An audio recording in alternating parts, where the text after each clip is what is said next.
Hello everyone and welcome to Techstrong TV. Today is Thursday, August 11th, and I'm your host, Natan Solomon. In today's show, we'll bring you some amazing interviews with great guests from around the world, so stay tuned. As always, I'll start with our Techstrong news recap, filling you in on the biggest tech headlines that are making waves.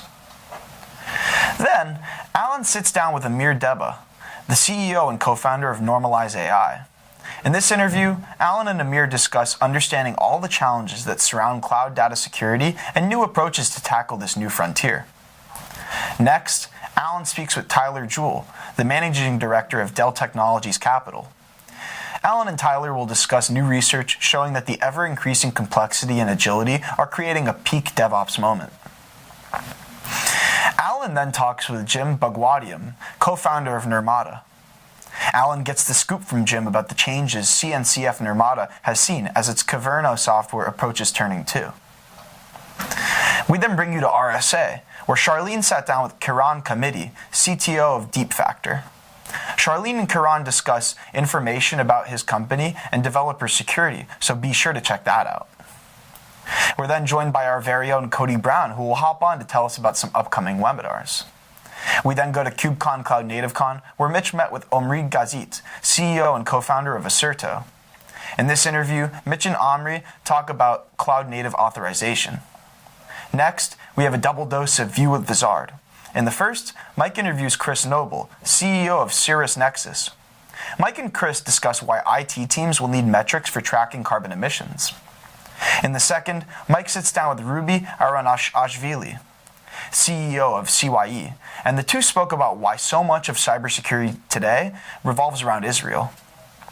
We then go back to RSA, where Alan met up with Idan Plotnik, CEO and co-founder of Apiro.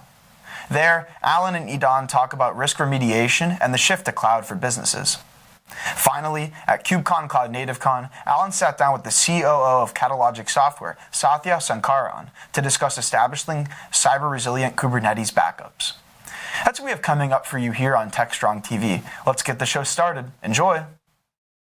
SecurityBoulevard.com is the leading resource for news, analysis, and education on challenges facing the cybersecurity industry.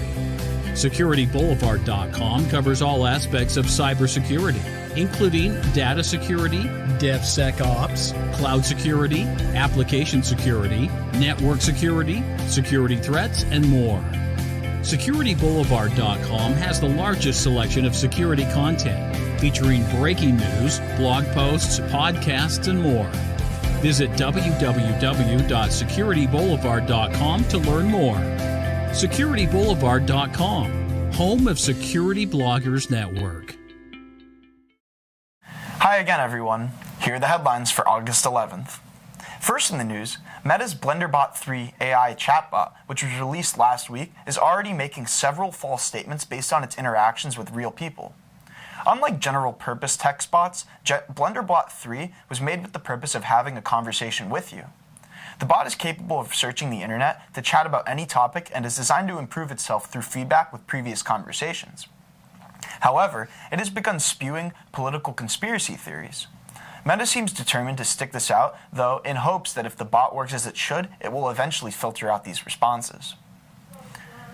Next up, the U.S. Department of Justice is planning to sue Google over its dominance in online advertising. Google is the biggest player in online ads, controlling about 28.6% of digital ad spending last year. This lawsuit comes as government officials are pushing to reel in big tech and minimize its influence in the e-commerce market. This is the second time the Justice Department has filed an antitrust lawsuit against Google. Back in 2020, the Justice Department filed an antitrust lawsuit for its dominance in the search market as well, and we'll have to wait and see how its recent lawsuit develops. Speaking of Google, its high-speed internet service, Google Fiber, plans to expand to 5 states over the next several years. This is the biggest expansion of the service since 2015, and it will cover 22 metro areas across the United States, 5 more than the 17 cities it's currently in. These new locations include cities across Arizona, Colorado, Idaho, Nebraska, and Nevada.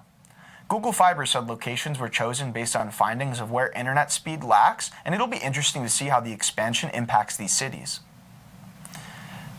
Next in the news, a safe technology advocacy group, the Dawn Project, issued claims that Tesla's safe driving technology is a lethal threat to child pedestrians. From a safety test the Dawn Project conducted, the latest Tesla full self-driving software hit a child-sized mannequin in its path. Over 100,000 Tesla drivers are already using full self-driving mode. Tesla has stated that full self-driving is greatly improved and is expected to be available to all Tesla owners by the end of the year, but it's definitely scary to think this product may still have flaws. Next, Coinbase has reported a larger than expected quarterly loss as investors are shying away from trading in cryptos. Trading volumes at Coinbase have been greatly reduced since the previous quarter, going from over $400 billion to $217 billion. Coinbase expects trading volumes to fall further during this quarter from the recent collapse of crypto ventures and a sell-off in the markets. Looking out in the broader cryptocurrency market, the combination of these two factors have halved the value of Bitcoin in 2022 and forced several cryptocurrency companies like Coinbase to cut jobs. On Container Journal, Mitch Ashley discusses his experience and thoughts on a panel he led for the upcoming Cloud Native Day 2022. The panel consisted of a highly competent cybersecurity expert and another expert with deep experience in software architecture and enterprise cloud migration. According to Mitch, the two big themes that emerged from the conversation are the importance of landing zones for application migration and the establishment of a set of competencies, design patterns, and architectures. To learn more about Mitch's thoughts or to sign up for Cloud Native Day 2022, go to Container Journal. On Security Boulevard, we have an article discussing how ransomware attacks are taking a toll on security experts. Over a third of organizations are experiencing a ransomware attack at least once a week. A big issue seems to be that attackers are outpacing security teams. With almost all of us being impacted by ransomware in some capacity, the current volume of attacks requires a change in current operations. Learn more about the current state of ransomware attacks on Security Boulevard. Finally, on DevOps.com, we have an article discussing the Council of Registered Ethical Security Testers' new quality verification standard to improve application security testing. This new standard is based on the open source framework defined by the Open Web Application Security Project. The goal is to provide a consistent methodology for companies to provide AppSec testing. To learn more about the new quality verification standard, check out DevOps.com. And that's today's Techstrong News Recap. ContainerJournal.com is the leading online destination for centralized computing-related content. ContainerJournal.com covers all aspects of software containers, from container management, data management for containers, container security, networking for containers, to the entire container ecosystem, Kubernetes, microservices, serverless, and more.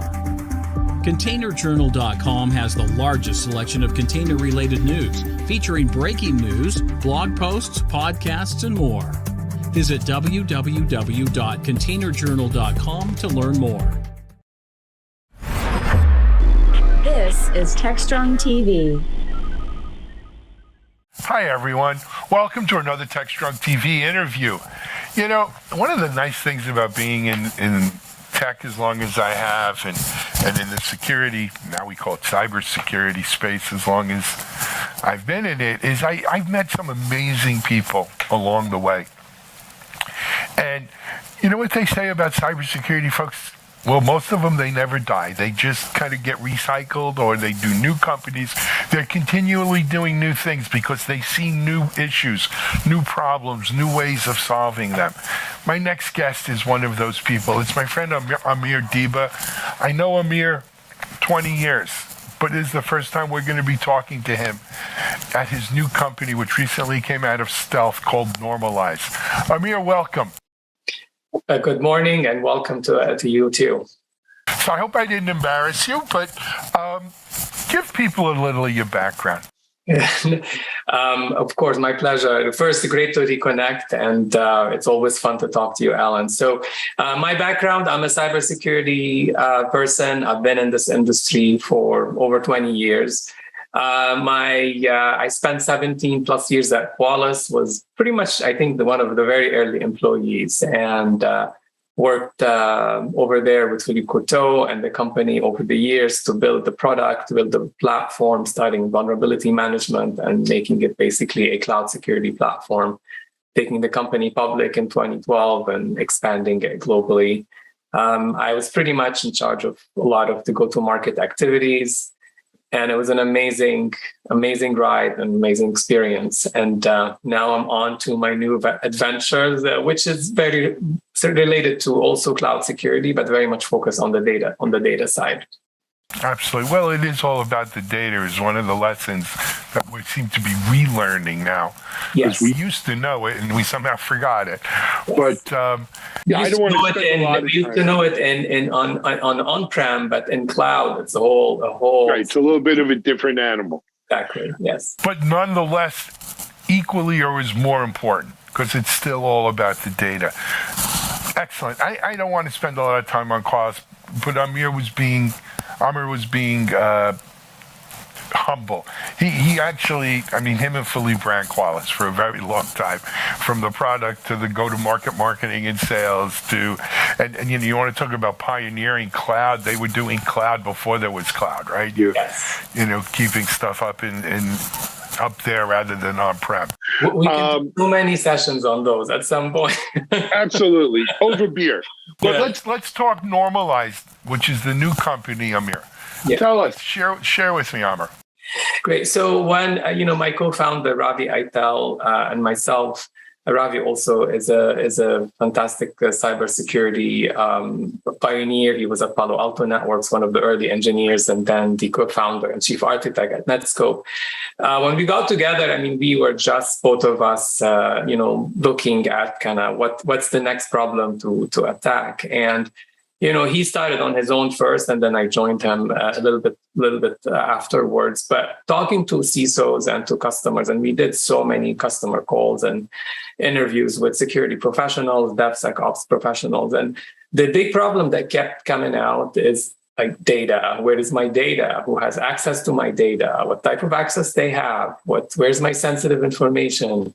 Are there databases or data stores in cloud environments that are popping up that I'm just kind of not aware of? And what type of information they contain?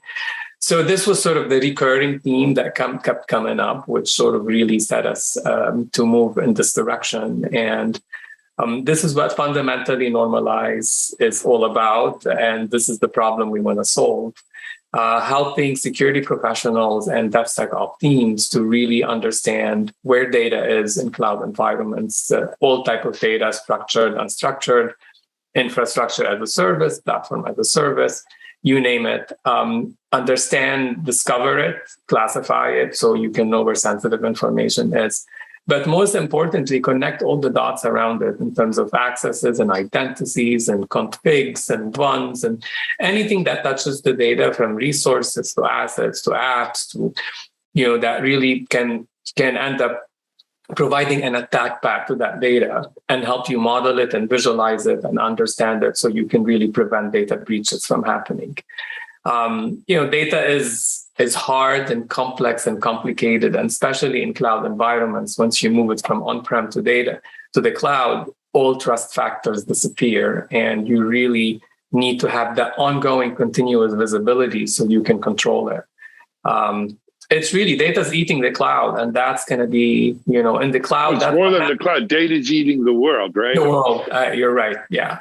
And, and now everything is moving into the cloud. So, so this is really our mission. We are set to kind of solve it at scale, ease of use, make it really accessible to both the security teams as well as the DevSecOps teams, because at the end of the day, they're the one responsible to fix it, to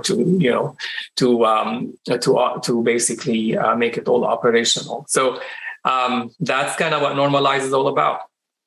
Excellent. I want to talk more like business stuff, money raise and all that, but we'll come back to it in a second. I want to focus right now a little bit on data and the mission. Yeah. You're right. It used to be, the world was easier at some level when everything was on-prem. All your data resided in your data center. Correct. And it was really, the old moat and castle, right? We built the moat around it. There was a drawbridge in or out. And that's all we had to worry. What data was going in and out over that drawbridge. Yes. Today, we live in a world of cloud, and it's not just a cloud. We have some data over in Amazon. We have some data in Microsoft Azure. We have some data in Google, maybe. We still have some data in the data center. Yes. We have data on the endpoints, and people are working from anywhere. And the new thing now is the edge, right? We're building stuff on the edge, and 5G is going to enable the edge. And what's going to be there? The data is going to be there, right? And what data should we move to the cloud? What data should we keep at the edge? I mean, all of these questions around it. Robert, it's hard, right? Very hard. Yeah. Data everywhere. How do you get your hands around that at Normalize?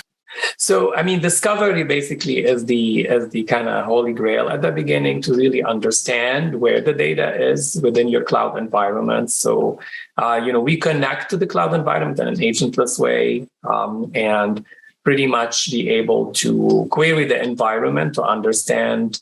Again, in a way, like we used to say, fingerprinting devices in the infrastructure world. Here, you kind of really try to understand where the data is through certain techniques that we have developed, and tell you where you have an RDS, where you have a kind of an S3 bucket that could contain sensitive information. That's kind of the first part of giving you that overall visibility. And we do sort of this cloud, what we call it, a cloud scan that just queries the entire environment in a very efficient and quick way to give you that full visibility and show you where everything is and what's connected to these data stores. The second part we do that is which is really our kind of we spend a lot of time and effort to do it.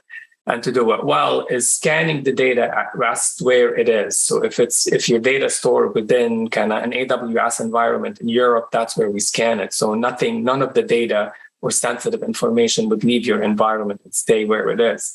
And we scan it in a way, we have a we call it one-time pass scanner that goes through the file and the data store in a very quick way and allows us to understand where sensitive entities are. And we connect them together via sensitive profiles. So we can add proximity also into the classification process. So we can show you, for example, that you have your name associated with a social security number and a credit card within the same vicinity or within the same proximity and within the file, which basically tells you here, you have sensitive information that you need to be aware of.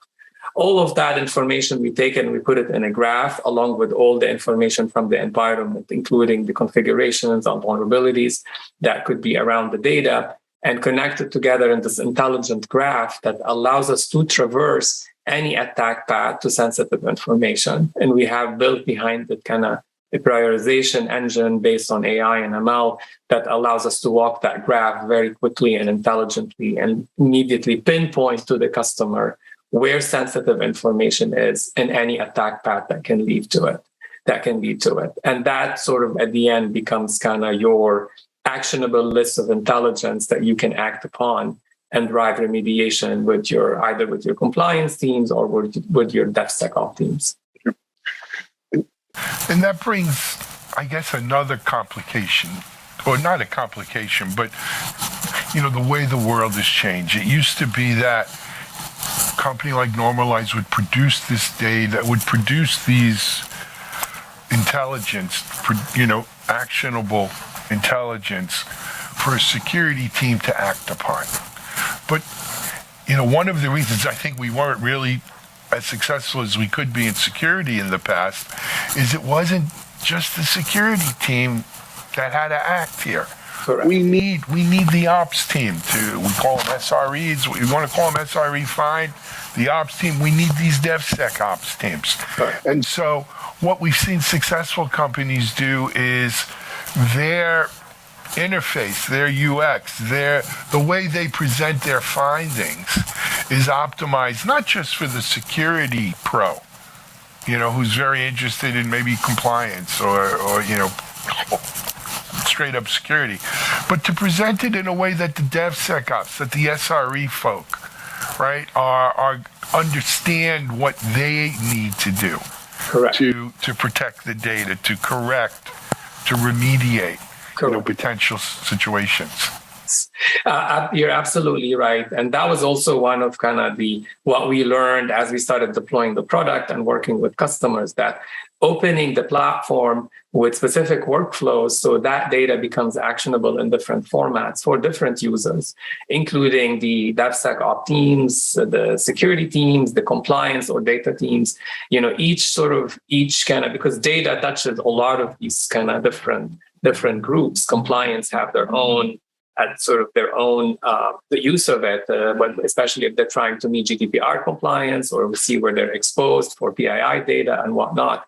So we had to sort of build very specific workflows on top of the data and the intelligence we're collecting. And for DevOps and the SRE teams, we connect the product basically with the tools that they're using in order to drive remediation, or we connect into Slack and Jira and different workflows to help them take the data in the format they want it and then use it to either remediate or to drive actionable basically processes on top of it. One of the things we learned, like for example, if the same data problem is occurring again and again, why can't I run the same automation each time and make that available out of the box in the product? So we're kind of adding these actionable workflows on top of the data to support these behaviors and help the security teams really collaborate with the different groups within their organization and kind of connect them together through the platform using that intelligence that we're providing. Excellent. Amr, if you don't mind, I want to turn now to kind of the business end of things around normalized. Yeah. You guys recently came out of stealth. Yes. And announced, I guess it was like a combined seed and A round, or? Yes. Yeah. I mean, Tell us a little. Absolutely. So we got the seed. The round was led initially by Lightspeed Ventures, and then the A round was led with Battery Ventures with full participation from Lightspeed. We closed the seed round in December 2020, and we just closed the A round in June of 2022. We're 25 around. We're going to be 25 people next week, in fact. And hiring globally. We're now across the geos between here and India, and we have positions open everywhere. Check on our website; you can find all the details. And our go-to-market motion is a bit different. We're starting basically with a bottoms-up motion.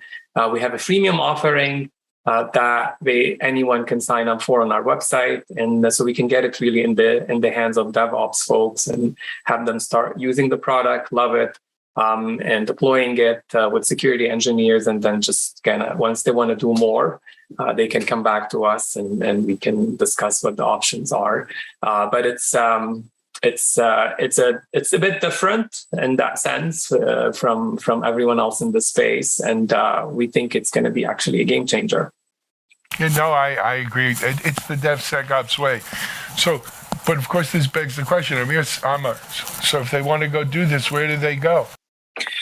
Normalize.ai. This is where everything is. You find a lot of information on our website. The freemium offering is available from the homepage. And we encourage everyone to try it. We want to get as much feedback as possible, specifically from the DevSecOps community. We want to see how we can, help integrate this product within the DevOps cycle and make it help them really from the beginning as they're building applications in the cloud and connecting it to various data and stores and data environments, that we can become part of that process so they can verify what they're doing first. And as they roll it out into production, it becomes the tool to help them enforce security and better security on an ongoing basis. And just for the audience, that's normalize. It's spelled NORMALYZE. It's normalize.ai, you said? Correct, yes. Okay. And the freemium is available, normalize.ai/freemium, in which, we will be heavily kind of showcasing it at the next conference of Black Hat next month. So that brings it up. It's not even that next month. It's next week already. Yeah, Correct, yeah. It's coming up. Yeah. So And actually, there was some news around Black Hat. You guys were selected as not a company to watch. I forget what they call it, but what exactly? Yes, we are one of 4 companies that got selected for the Black Hat Innovation Award. Very prestigious. We were very excited about it. In terms of also there was a bunch of companies that applied, and we're one of the final 4. We'll make our final presentation at the show floor on August 10th, and we're very excited about it. Check out normalize.ai. We're going to take a break. We'll be right back.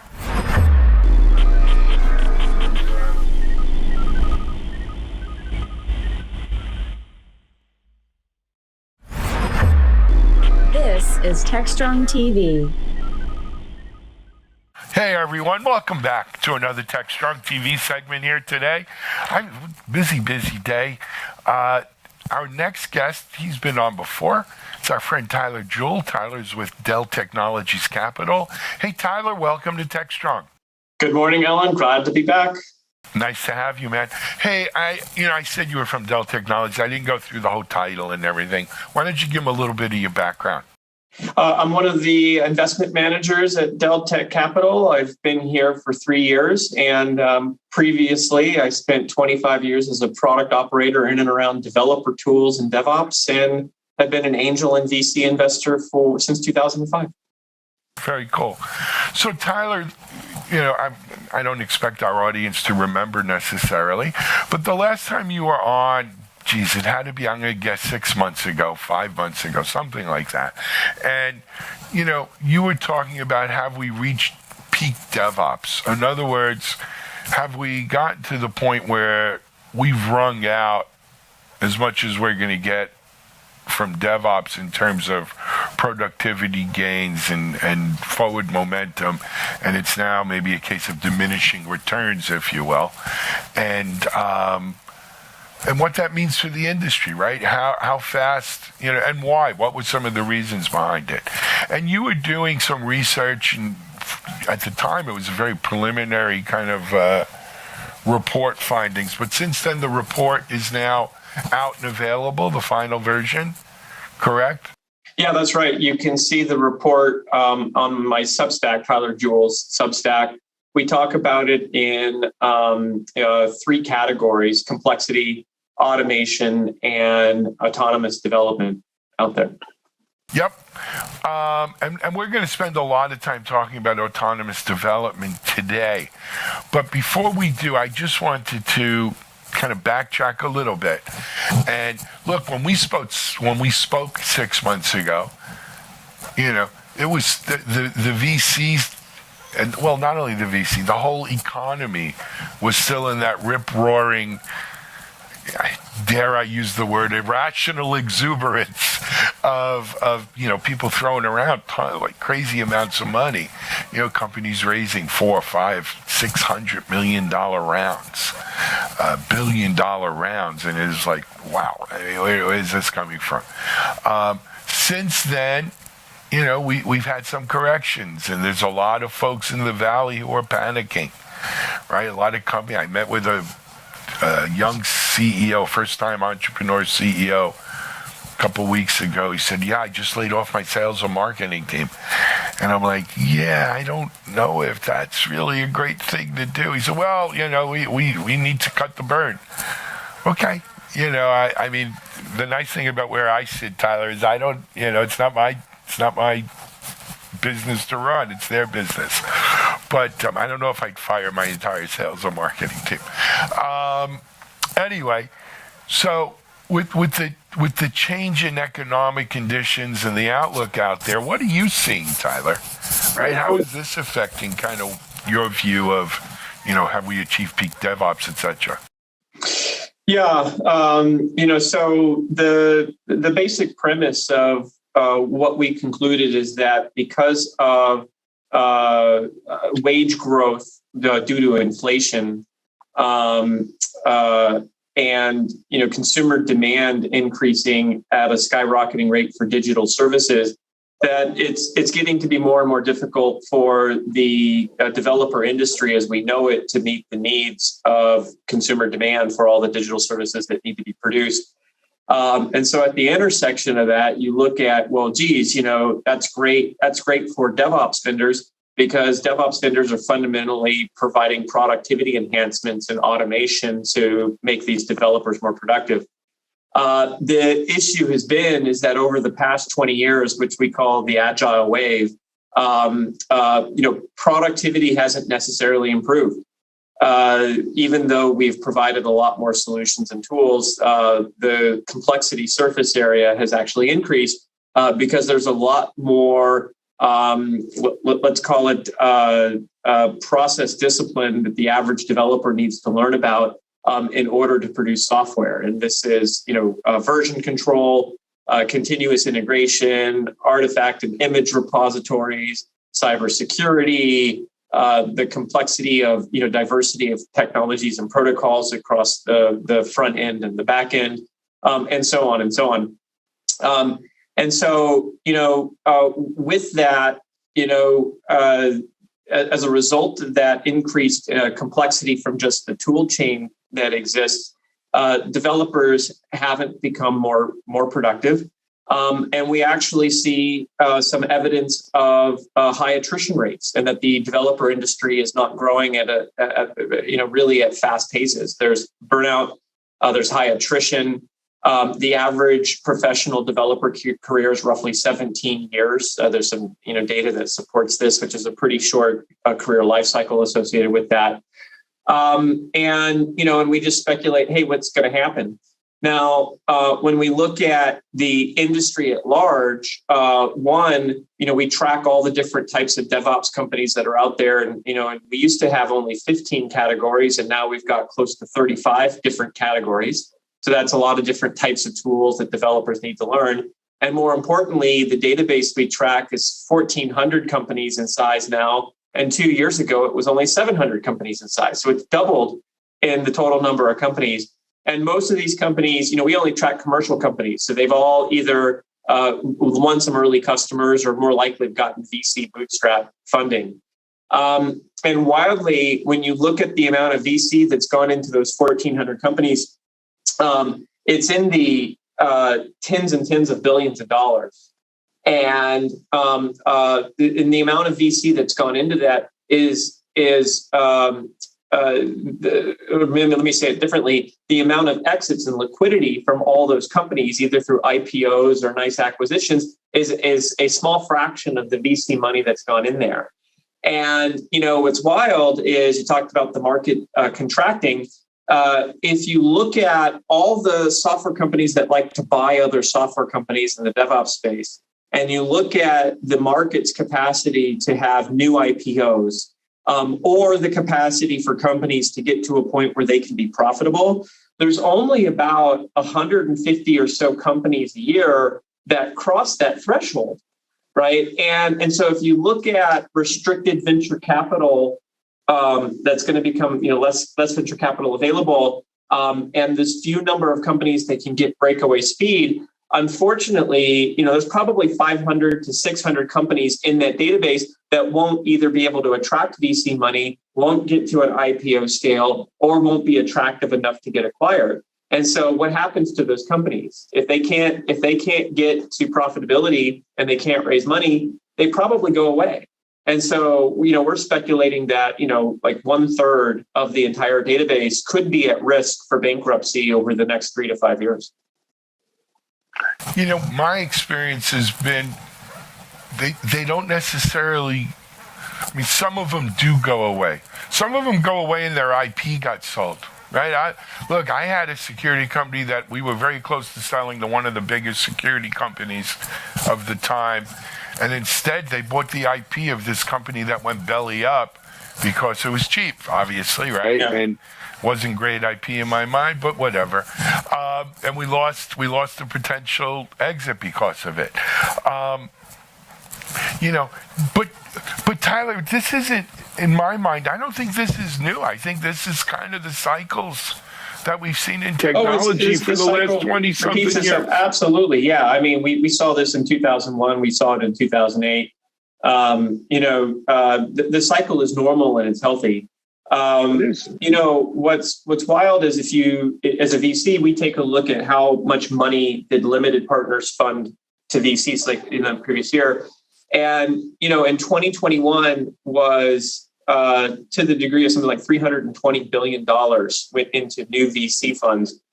And even if you take a 70% contraction on that, which is what we saw in 2001 and in 2008, down to roughly $100 billion of new VC funds that were made available, it still only takes us back to like 2014. So a 70% contraction in the VC market is still only, it's a post-financial crisis level of funding. It's still a lot of money that's available. A lot of money.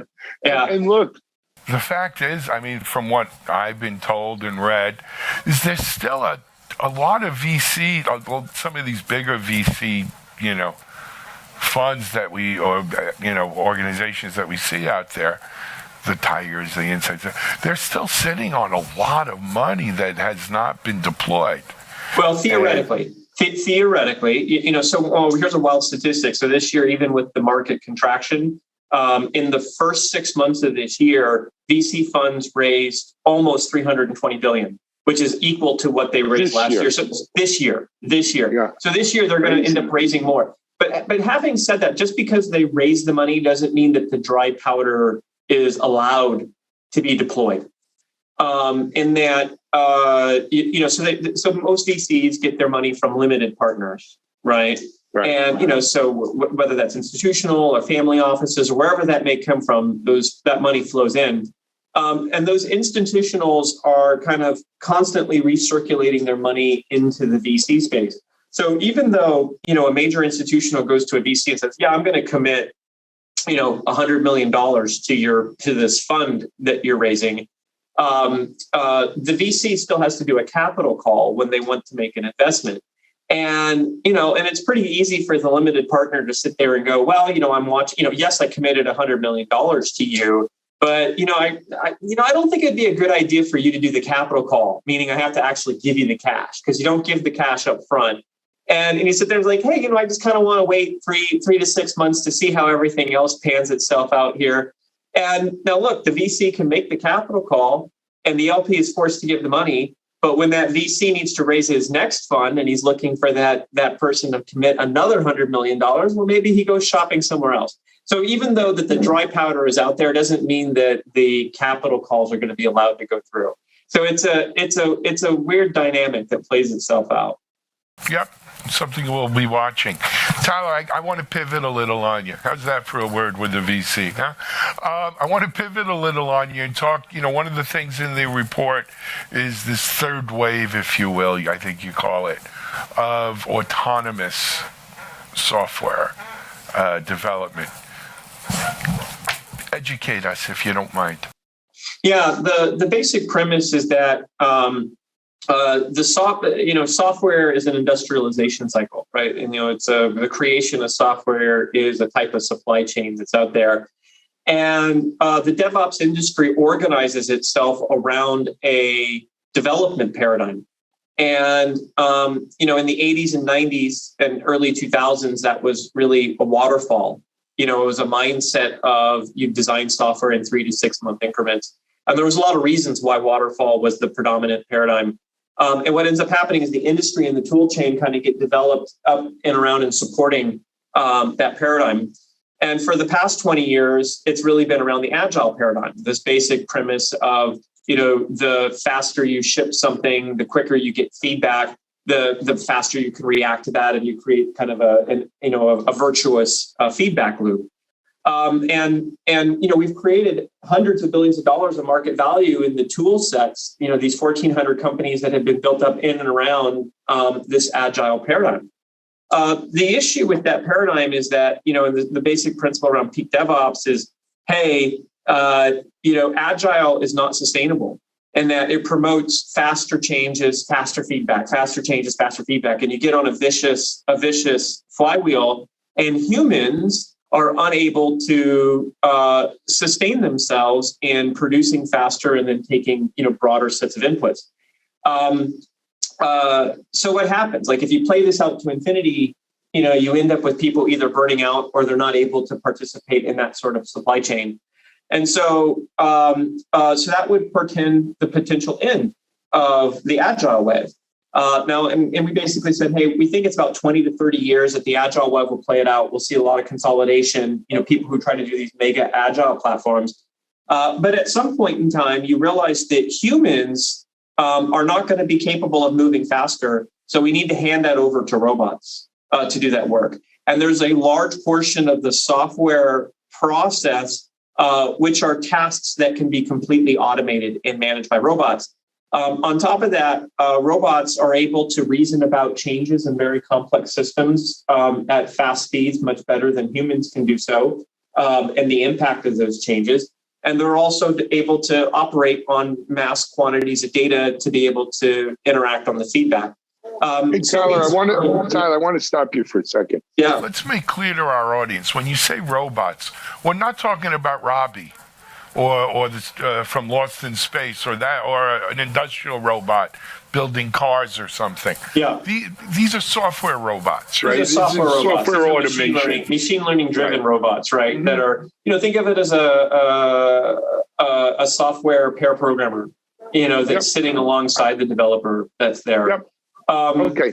And we call this, this would be autonomous software development, which would be the construction and maintenance of software with less human involvement or without human intervention on that front. And we pretend that there would be a completely different architecture. And that, what would really drive this is you would have large bases of data.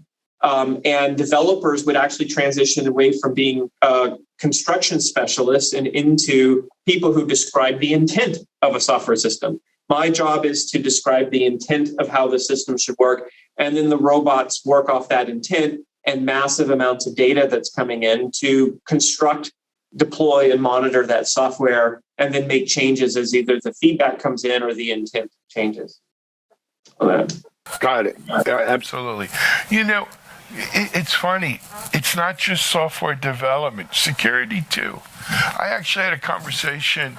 I speak to a lot of security people, obviously, DevSecOps, that kind of thing.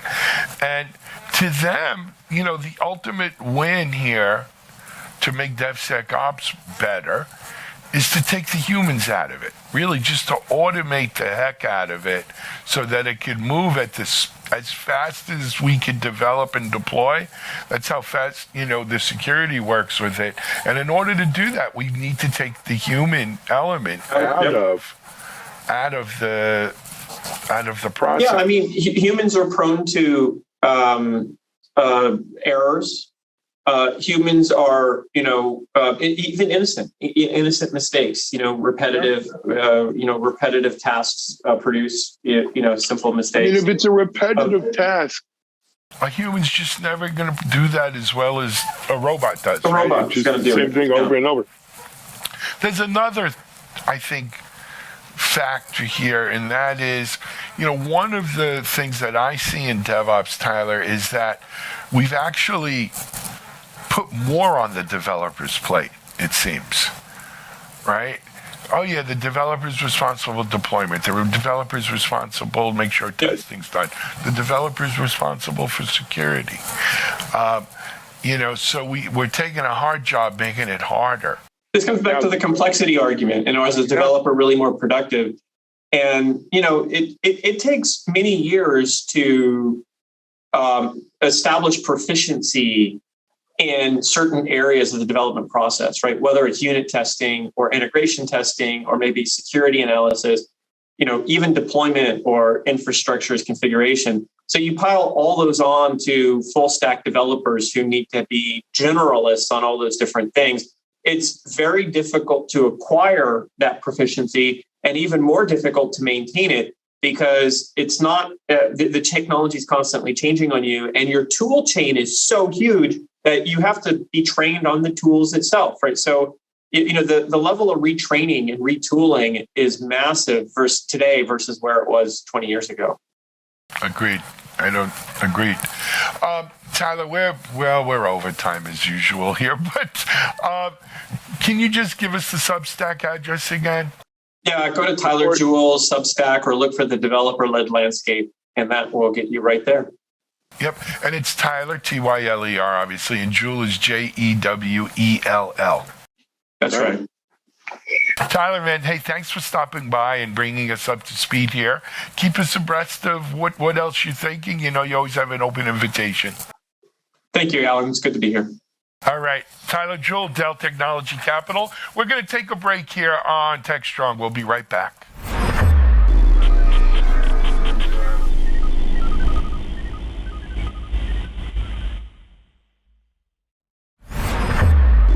This is Techstrong TV.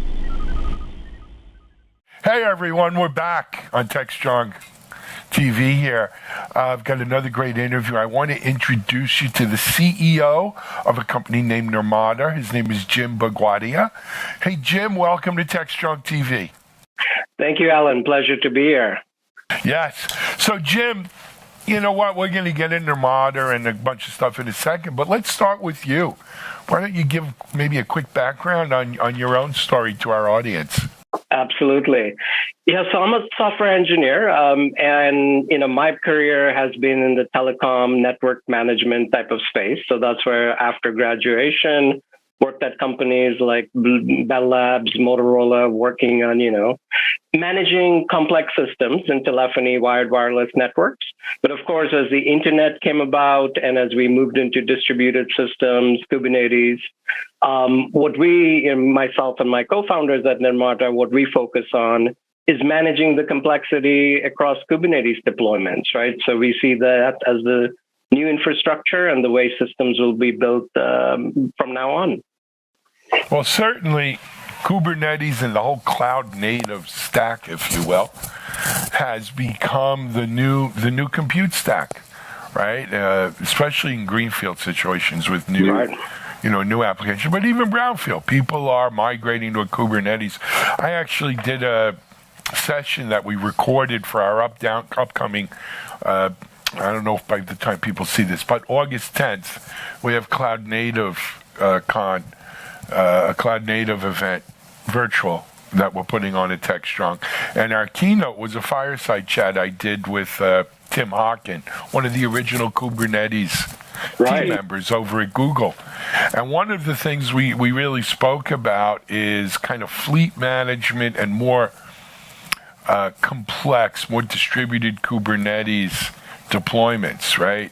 More clusters, and it's a big difference between having a Kubernetes cluster or two, or Kubernetes, a couple of instances versus a full-blown enterprise scale engagement.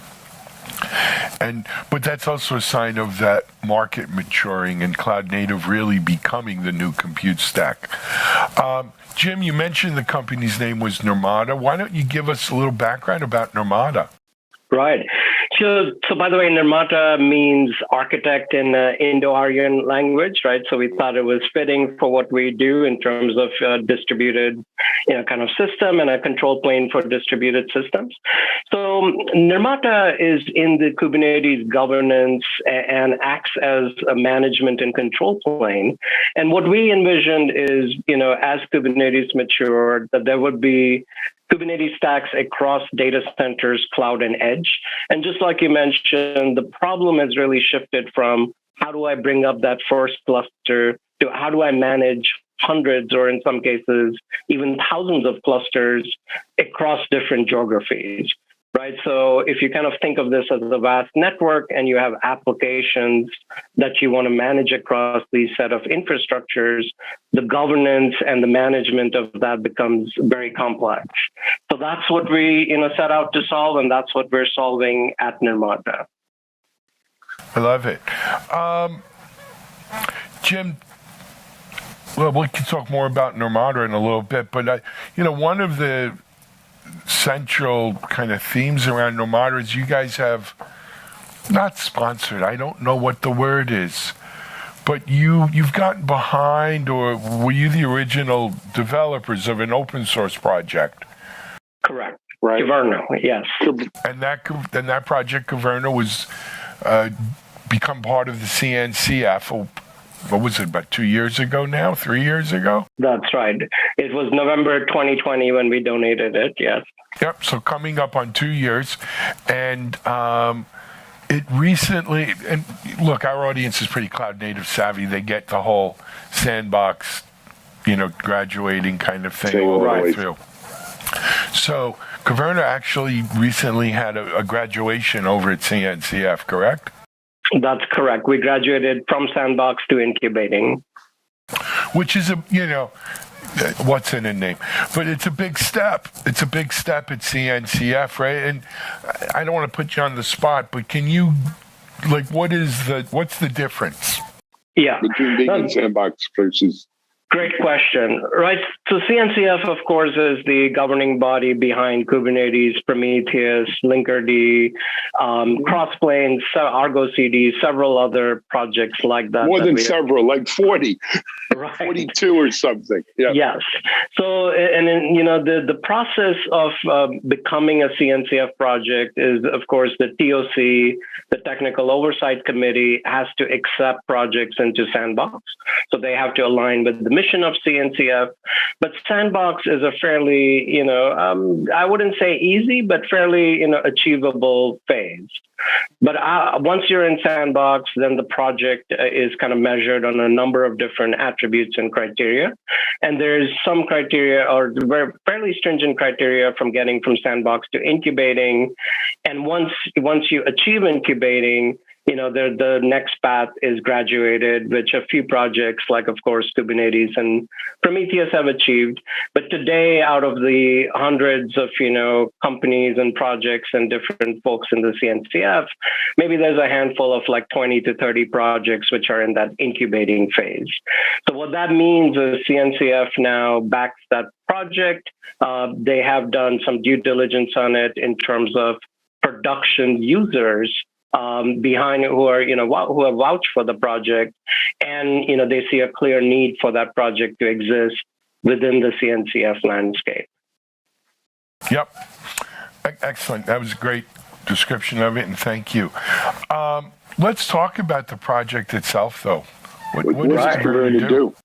Yeah, so Kyverno is a policy engine designed for Kubernetes, right? So, like I mentioned, when we started Nirmata and as we built out our management plane, one of the things we saw is that in Kubernetes, first off, you have several different roles, right? You have developers, operators, security teams, all trying to make sense of how to do things in this new way. And we saw policies expressed as a digital construct being essential to bring all these roles together.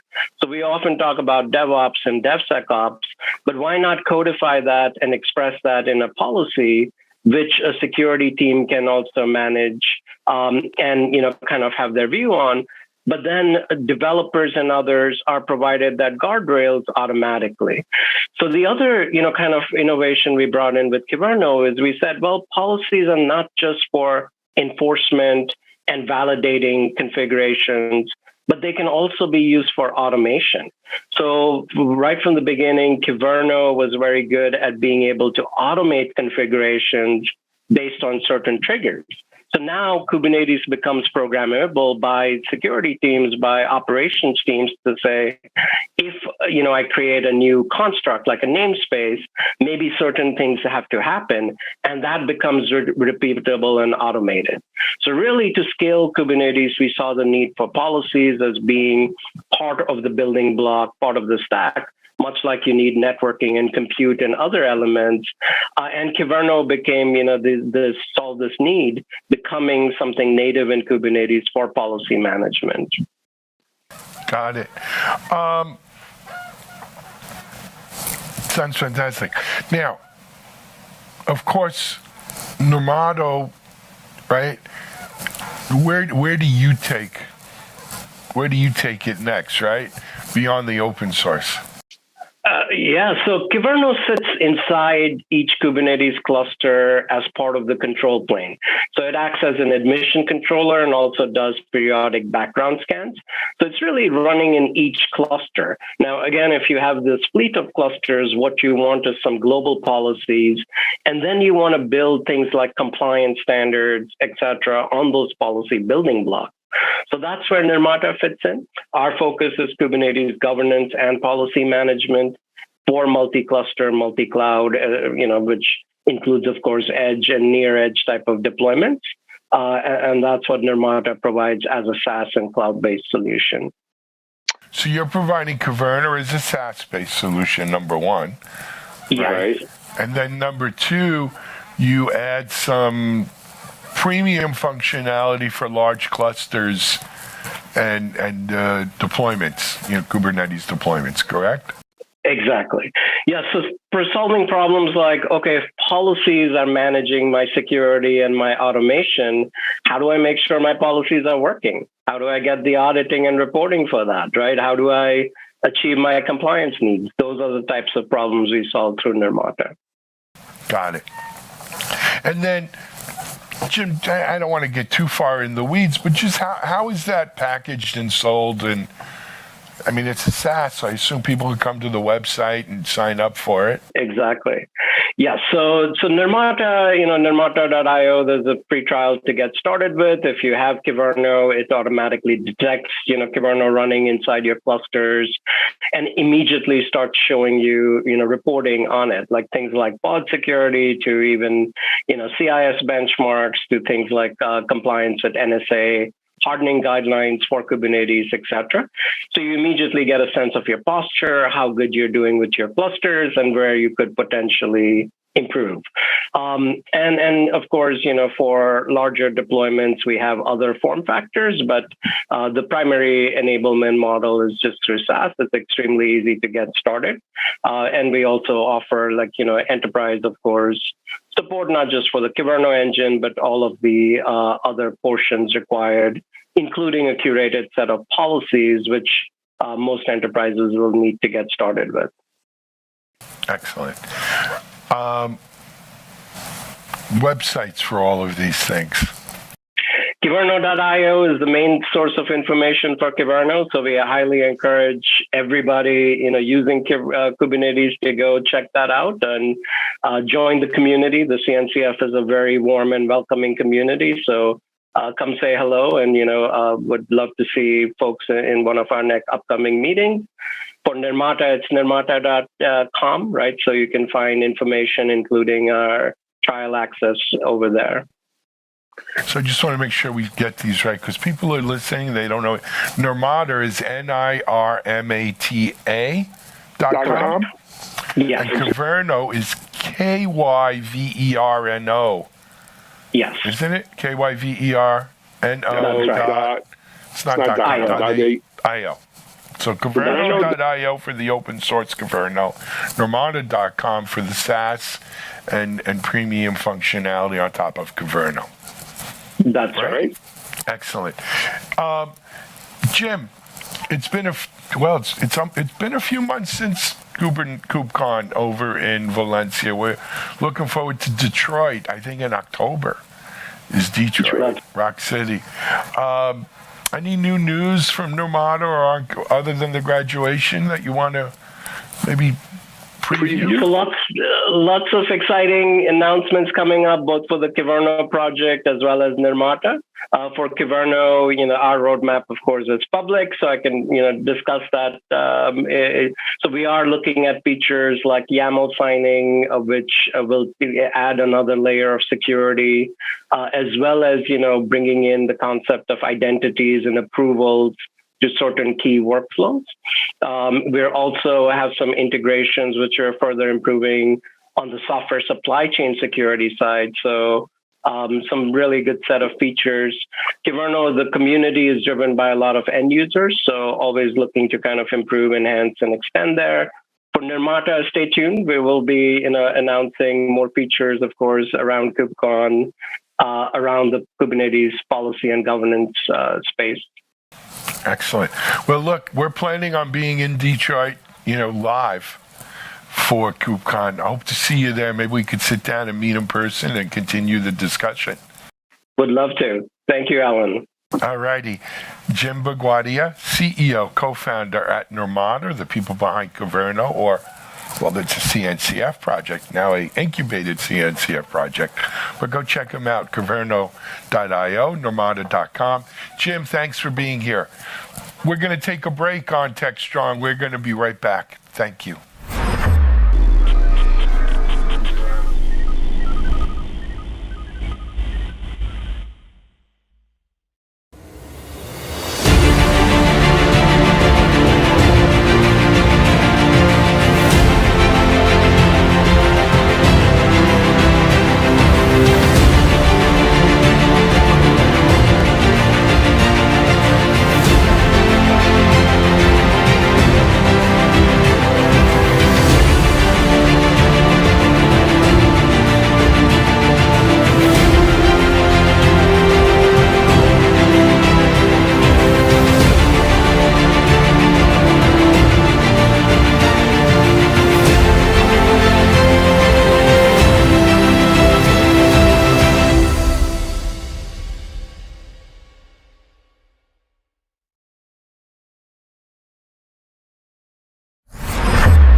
This is Techstrong TV.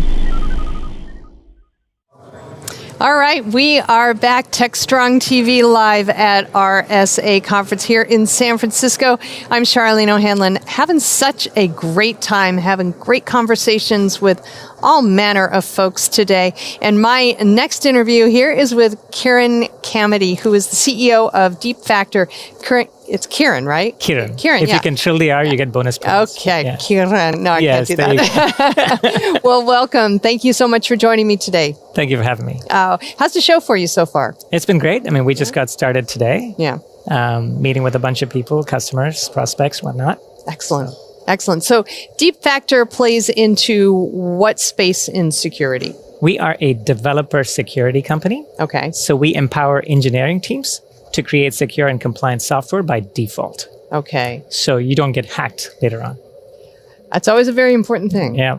So how is that different from DevSecOps? So DevSecOps is the initiative Okay. that everybody wants to get behind. Uh-huh. So if you are the head of engineering, you want to incorporate security into your DevOps practices, therefore helping catch the risks, et cetera, that show up in your applications as your developers are building them. Okay.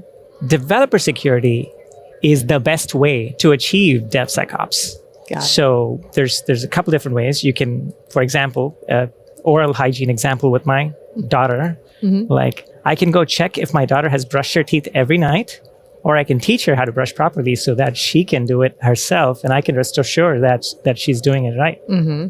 Developer security is the latter. Okay. So if your engineers are automatically creating a secure secure code by default, Mm-hmm. and you as a head of Eng can rest assured that you've created a security culture with the right tooling, with the right education, with the right practices, you've achieved developer security, and therefore you've achieved DevSecOps. All right. All right. I like that. Yeah. I like that a lot. It's, you know, I one of the reasons why I like that so much is because it seems like DevSecOps has always been kind of this push-pull, you know, that it's so important. Everybody recognizes the importance of it, but nobody actually really wants to go out and implement it, and, you know, Yeah. do what's necessary. So it sounds like you guys are really handing them the tools to say, you know, go forth and make secure code. Yeah.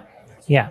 And we focus primarily on the modern application development. So if you're creating Docker or Kubernetes type applications, then the older generation or the first generation of AppSec tooling doesn't cut it anymore. You need to rethink how you're creating and identifying all of the areas of security.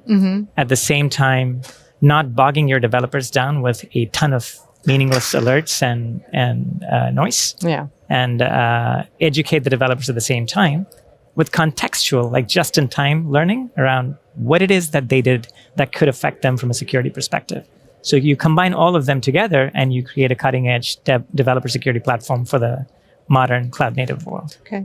So developer security, I mean, it sounds great on the surface, and I totally could get behind it. But I wonder if, you know, if there's still kind of a misperception, if you will, of what developer security is versus, say, DevSecOps. And so do you think as kind of the confusion is cleared around that distinction, that we'll be seeing more organizations work with more of that developer security mindset rather than we've got to build more secure code, which to me kind of actually sounds like they're still kind of bolting on security rather than starting from the ground up. Yeah. No, I mean, at the end of the day, most heads of engineering are quite clear with respect to what they want. I mean, they don't want to wake up, realizing that they just got breached.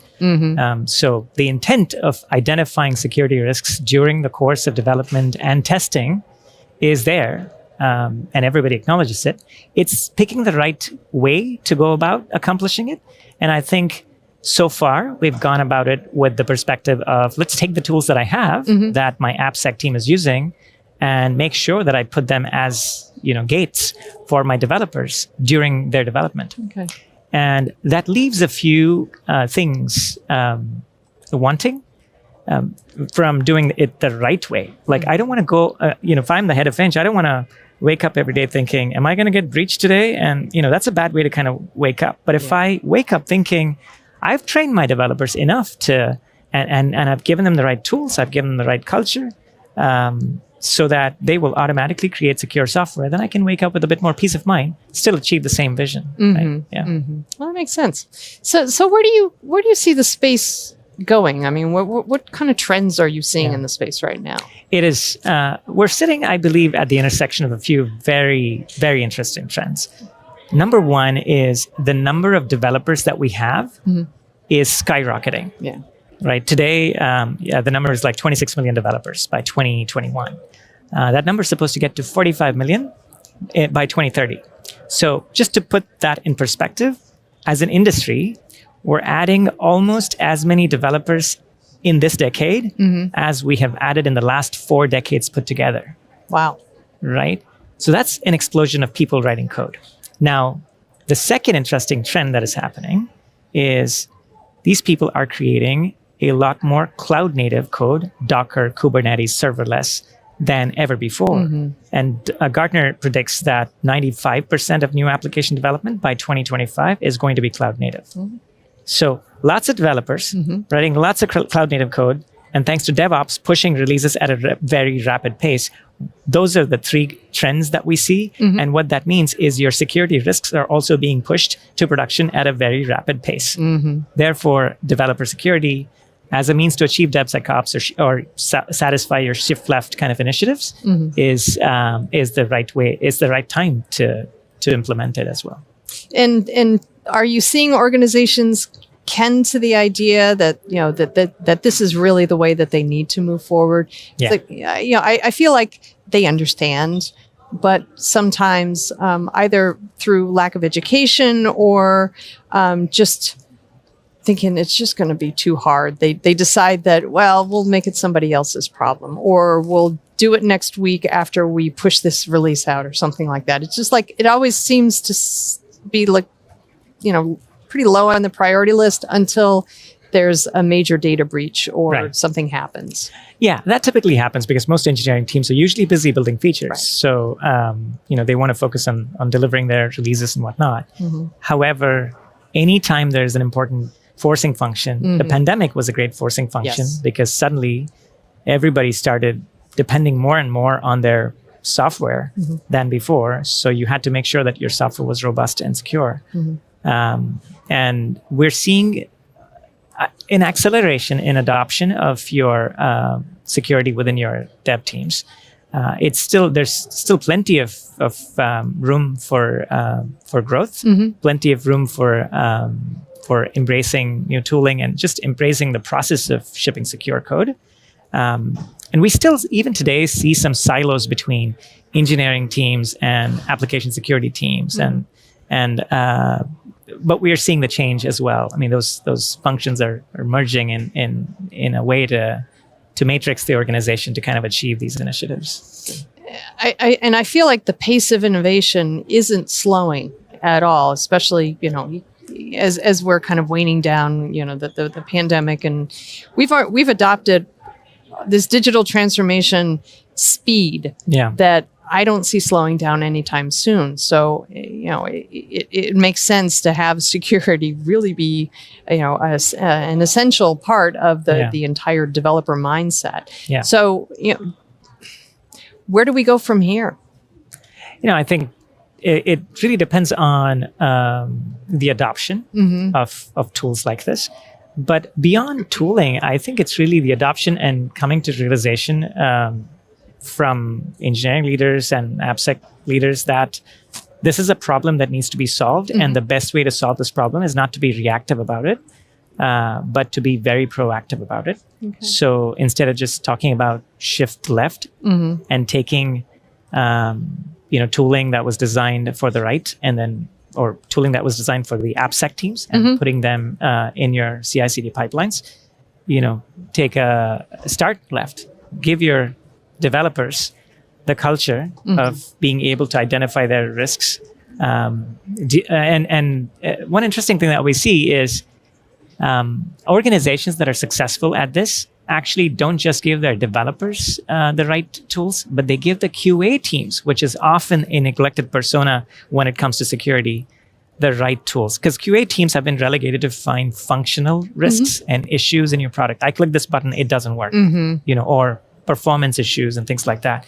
But QA teams aren't equipped to report security issues with applications as part of their normal testing process. Right. Yeah. So that, to me, is an important cultural element that is changing. So starting left, giving your QA teams the right tools, and creating in education a culture of security education where just-in-time education is encouraged as opposed to sending your engineers to 2-day training courses. Those are good, but those are not going to solve your problems because it's far more useful for you to tell your developer that the thing that they did yesterday could cause a security risk, and here's the stack trace, and here's why, as opposed to sending them to a 2-day security training course, which is not going to be as contextual. Right, exactly. Yeah. I agree. Good stuff. So what's next for you guys? We raised a Series A last year from Insight. So we've been growing our team. Thank you. We've been growing our team quite a bit. And there's plenty of room for growth. And honestly, what we've done is taken a clean slate reimagination of, if I have to do DevSecOps in the right way, with developer security mindset, then what is it that we need to build? And we've taken an approach where the product is designed for Kubernetes first mindset, container first mindset, application aware insights. Like, we go deep into the application. We don't just tell you, here's the problem. We tell you, here's the problem. Here's the offending line of code. And here's a library that has a CVE that was actually used and loaded by your application. And here's the details. Most importantly, what we're seeing is people want a unified solution for developer security. They don't want to buy 5 different tools. As the market begins to slow down a little bit, we're beginning to see that already with job cuts and budget cuts and whatnot. People want a consolidated kind of simple solution that saves money, as well as saves the hassle of putting together a bunch of different tools. So we've taken the approach of an integrated, simple solution that gives you all of the risks that matter to you, or most of it, in a single pane of glass, whether it's application risks or container risks or, your dependencies or your web API risks, in a simple solution, single pane of glass, integrated with your day-to-day kind of functions. At the same time, give them flexibility to integrate with other tools like Synopsys. We just announced a partnership with Synopsys Black Duck recently. So lots of work ahead for us to reimagine the space and lots of innovation to do. Well, it's definitely a greenfield opportunity, and you guys are right there, and good stuff. Thank you, Kieran, so much for kind of walking me through developer security versus DevSecOps, what that means for the market. Good stuff all the way around. Really do appreciate your being here today. Thank you for having me. All right, everybody, we've got lots more conversations coming, so I hope you'll stick around, but we will be right back after these commercial messages.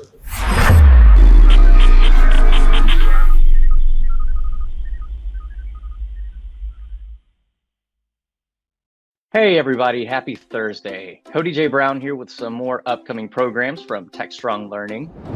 First, on August 16th at 11 a.m. Eastern, Precisely is presenting Bring Your Mission Critical Data to Your Cloud Apps and Analytics. Integrating your legacy projects to the cloud can be expensive and time-consuming. Join us on DevOps.com to learn the next steps you should take to integrate with efficiency. Following, on August 16th at 1 p.m. Eastern, Fairwinds is joining us on DevOps.com to talk about mistakes you are probably making in Kubernetes.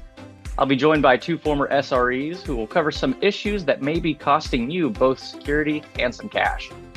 And last but not least, on DevOps.com, Cycode is bringing you Code Tampering, 4 Keys to Pipeline Integrity. Your DevOps integrations, which were designed to increase release efficiency, can also expose you to new threat vectors as your systems become more interconnected. Join Cycode as they share lessons learned from recent incidents and propose a 4-pillar approach to reduce code tampering. So that's all I've got for you right now. So please come join us over at Techstrong Learning, where we do have plenty of upcoming and on-demand programs ready for you.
This is Digital Anarchist.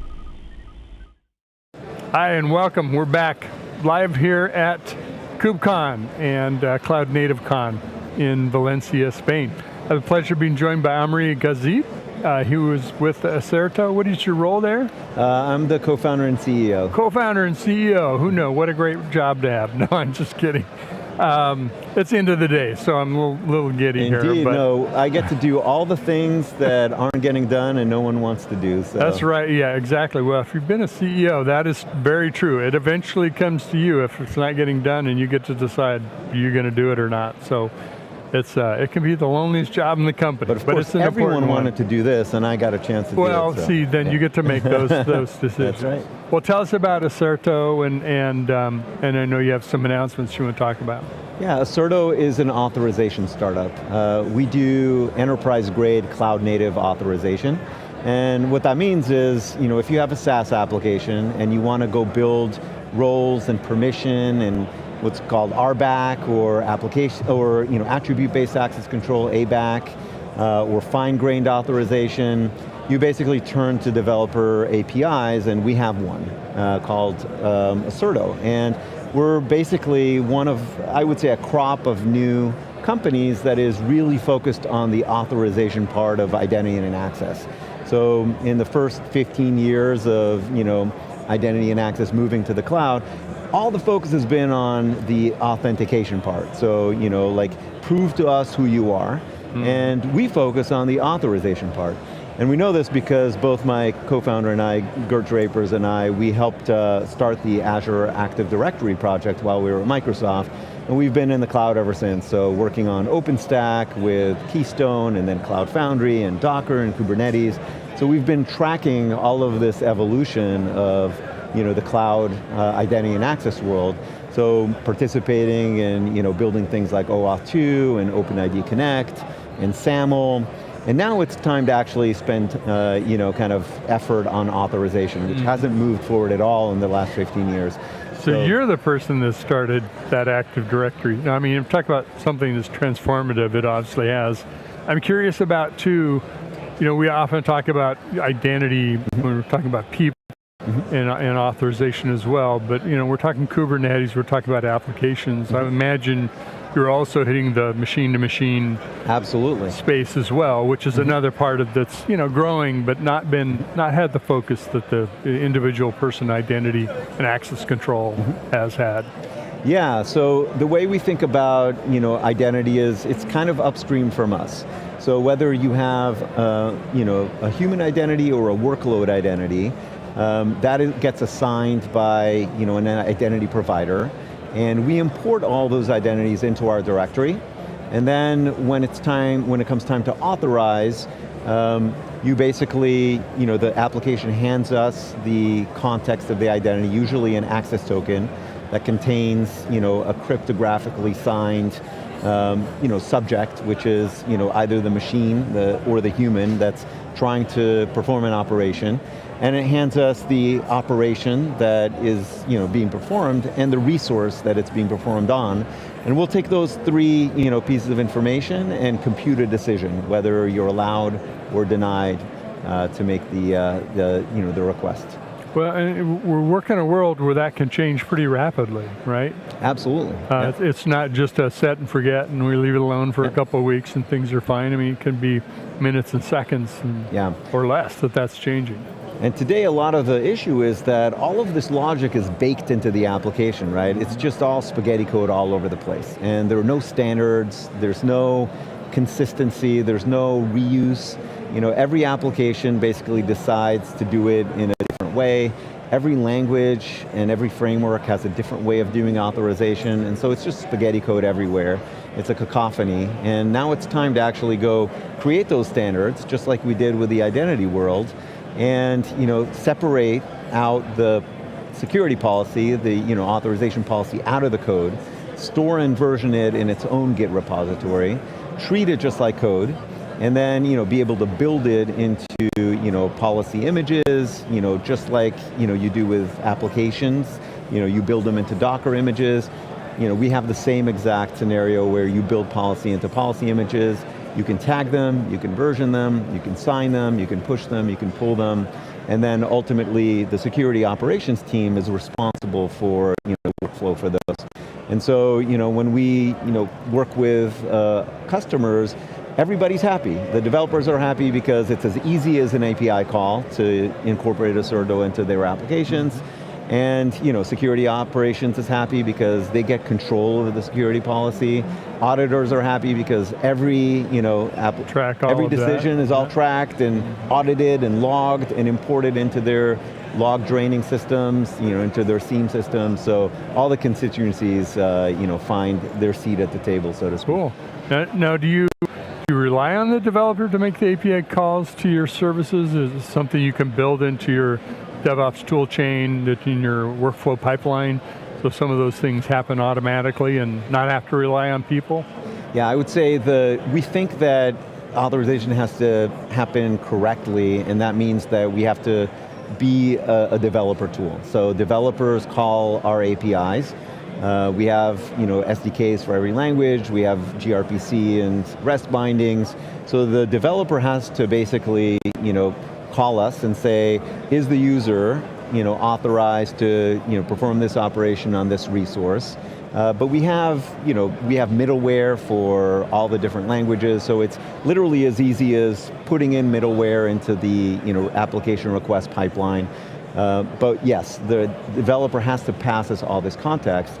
And the reason for that is authorization is very domain specific. The context, the resource and what you're protecting, and exactly. Just like kind of putting in an exception handler, right? To be able to handle certain conditions, you do the same thing for access control. And so if you want to do it right, you have to shift it left. You have to basically get the developer to build it correctly. And that's the approach that we're taking. So be a very developer-friendly solution, but also make sure that DevOps, SecOps, and auditors have all their requirements satisfied as well. Great. There's some announcements you're making here. We did indeed. So we've been working on a project called the Open Policy Registry and the Policy CLI. And so if you think about what Docker did for the workflow between development and operations, we're trying to bring the same type of workflow to building and consuming security policies. So today with the Open Policy Agent project, which we're based on, you basically have to, when you create policies, they're packaged as tarballs. And tarballs are, there's no way to put metadata in them. There's no way to sign them. There's no way to version them. Right? Yeah. Just a blob, So, right? Yeah. And so one of the missing pieces in the OPA ecosystem is being able to have this immutable artifact that developers can build and hand over to DevOps to go deploy.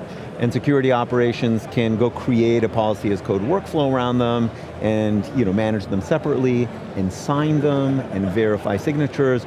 So now you have a secure software supply chain around these very important artifacts, these security policies.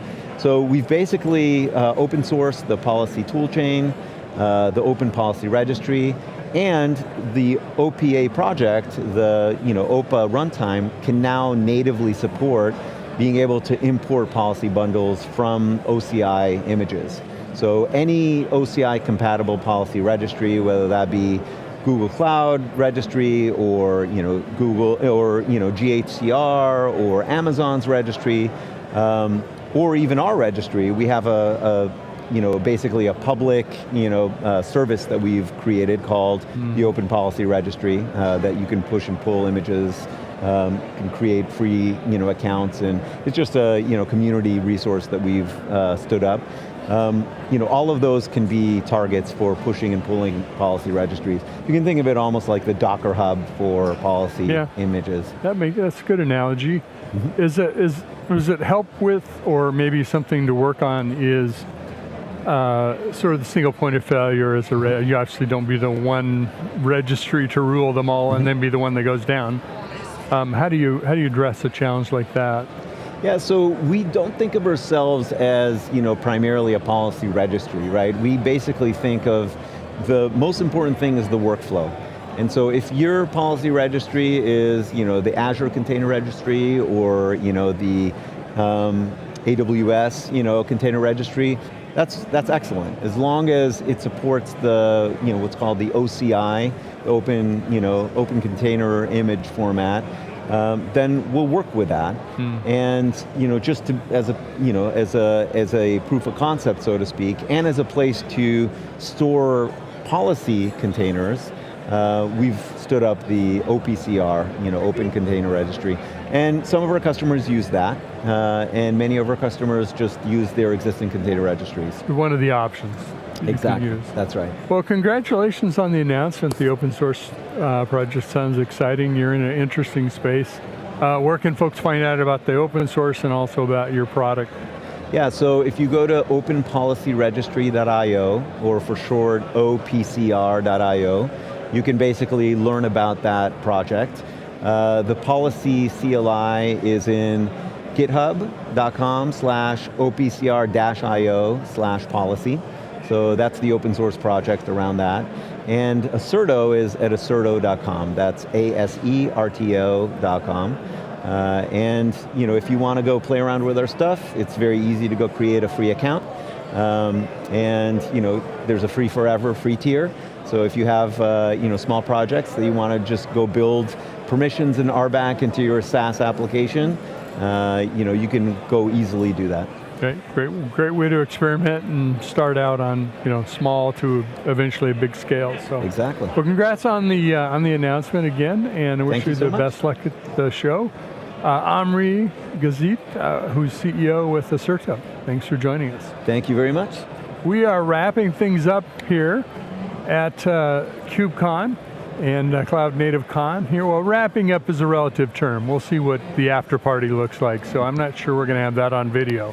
Anyway, thanks for joining us today. We will be back tomorrow from Valencia, Spain, with more amazing guests talking about some very cool technology and things that are happening in the world of cloud native. Thanks for joining us today. We'll see you soon.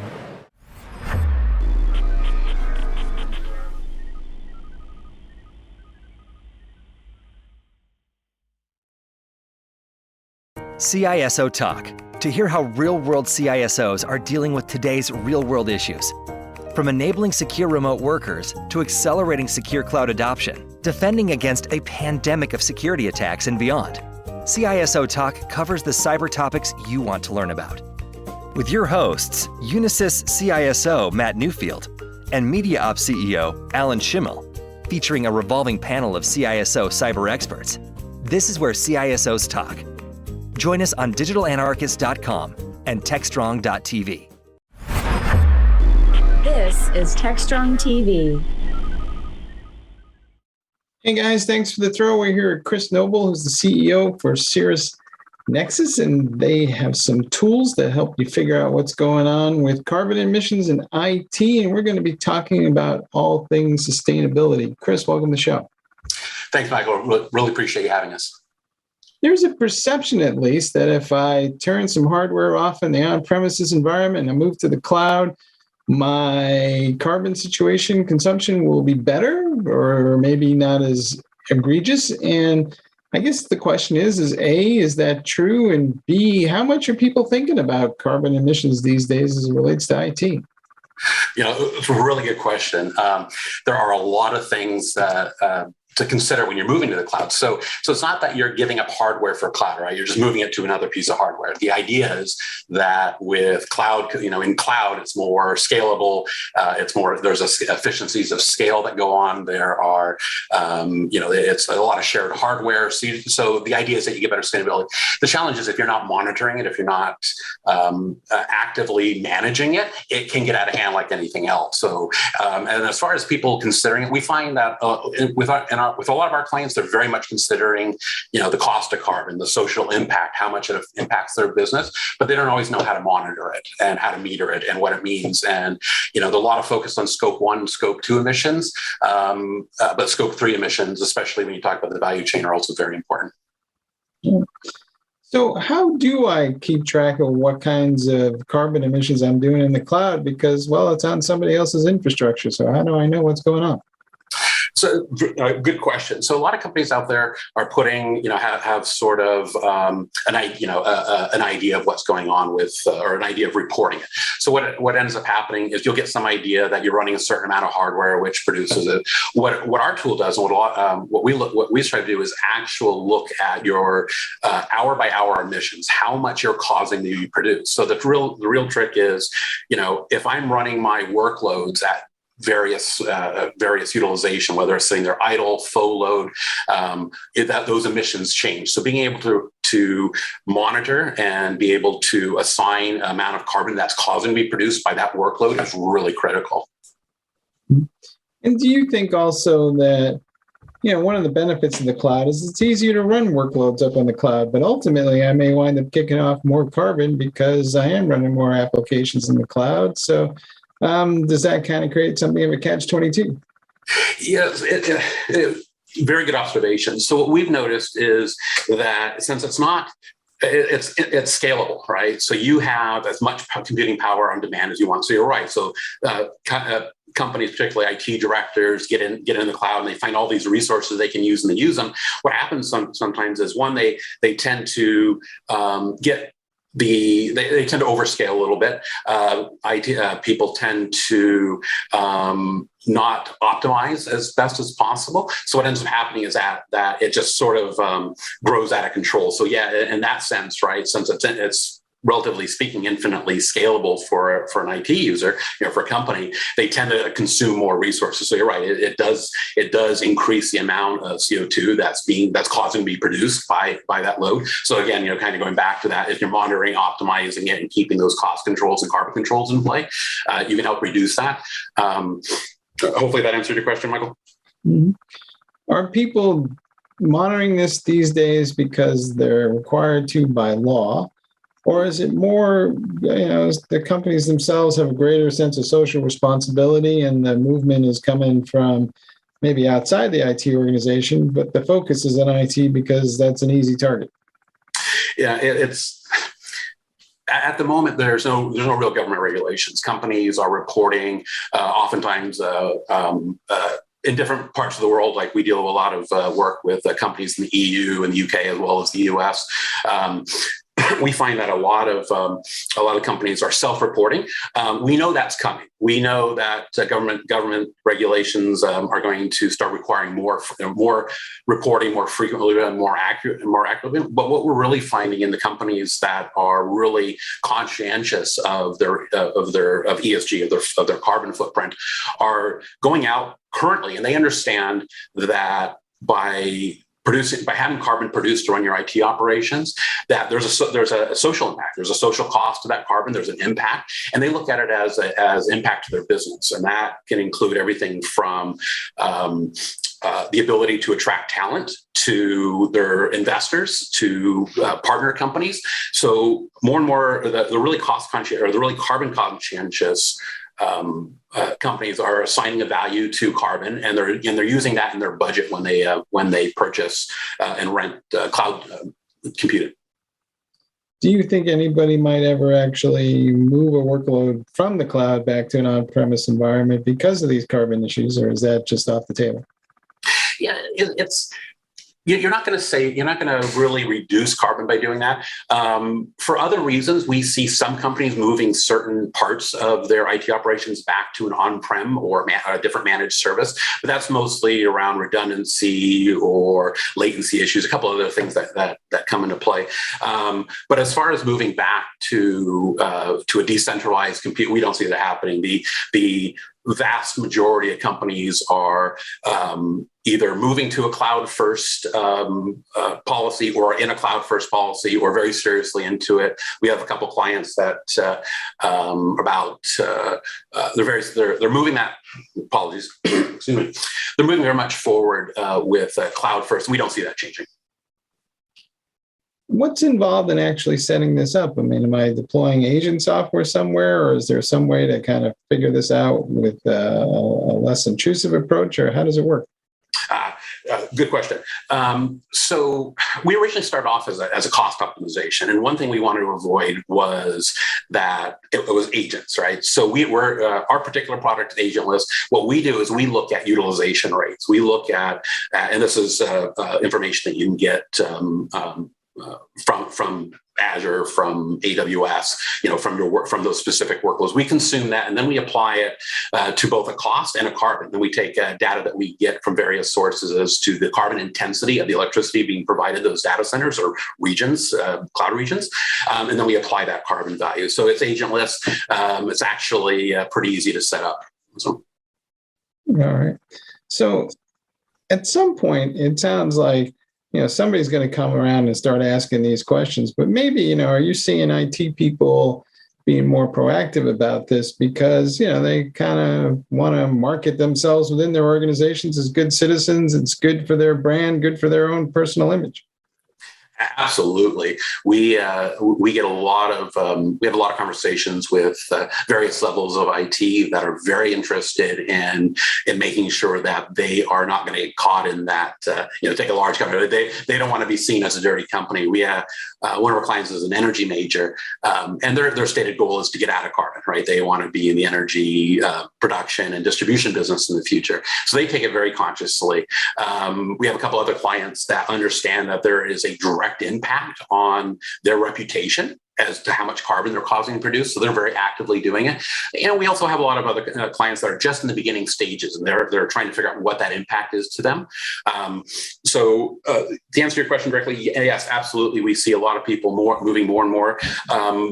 Some of the pitfalls that we see as well is a lot of people get into a kind of excuse the expression, a greenwashing trap, right? Where they're reporting off of some snapshot in time, but not really looking at, current utilization. For instance, your carbon intensity not only changes by how intense your workloads are, but they also change by the weather. We're going through, in parts of the U.S. and around the world, right? We're going through a heat wave right now. So the amount of carbon being produced is significantly more because the demand for electricity, for cooling, for all the other things right now are really demand. So the only way to really hit that peak is to spin up carbon producing power plants, oil, gas, some coal, liquefied natural gas. That's how they meet those peaks. So when it gets hotter, that carbon intensity goes up. So looking at how much your workload is in a snapshot in time isn't really ideal. You really want to look at it hourly by hourly, and it varies. So what we help companies do is figure out where to run your workload that's least carbon intensive at any particular time of day, time of week, time of month, based on all those different variables. Do you think people may move workloads from one availability zone in the cloud to another based on how much carbon is being driven? And is that part of the cost analysis equation these days? Absolutely. In fact, that's what one of the things that we think really sets our product apart is that we actually can automate that movement, based on depending on the type of workload and the infrastructure behind it. But we help them make that decision, and we can also help them actually do it. So, for instance, people think we get the perception seems to be that the peak amount of energy is in the middle of the day, and it's actually not true. The peak amount of energy is in the mornings and the evenings when people are, making breakfast, cooking dinner, when that electricity demand is really high. So a company that looks at running their if it's an East Coast company, running your workloads on the West Coast in the morning and moving it back midday into the East Coast, and then based on cost and based on availability, and then based on that carbon, and again applying that cost to the carbon really makes that business decision and driving those behaviors as to where you run the workloads. We also see that people are trading carbon credits. So regardless of what I think of this particular debate about climate change, it may be irrelevant because ultimately there's an economic model now. So, we're going to see a lot more of this where people are going to come around IT departments and say, hey, we need you to kind of help us, reduce our load here so we can not buy as many carbon credits. Yeah, carbon credits are an interesting thing. It's at the end of the day, there's X amount of carbon that's being produced on the energy grid, right? It doesn't matter who buys what credit. There's a certain amount of tons of carbon on any particular energy grid every day that gets, and who takes credit for that? Okay, somebody's at the end of the day has to take credit for that. The idea that the behavior we want to drive is what you're really alluding to. Is it doesn't matter how many carbon credits you buy or how much carbon offset you do. If we're still producing carbon, we're still putting carbon in the air. We want to reduce that, at least optimize as much as possible. IT accounts for 3 to 4% of global carbon emissions at the moment. We know studies have shown that by 2040, IT will require more energy than is being produced today. So how we provide that power and how we do it, ecologically sound with a minimal amount of carbon, and how we distribute that energy is really going to be key to the future of IT and being sustainable. All right, folks, you heard it here first. You're going to have to add some carbons to the metrics that you are tracking alongside everything else. I know it'd be hard, but we'll make it possible one way or another. Chris, thanks for being on the show. Michael, thank you very much. Very much enjoyed being on the show with you. All right, back to you guys in the studio.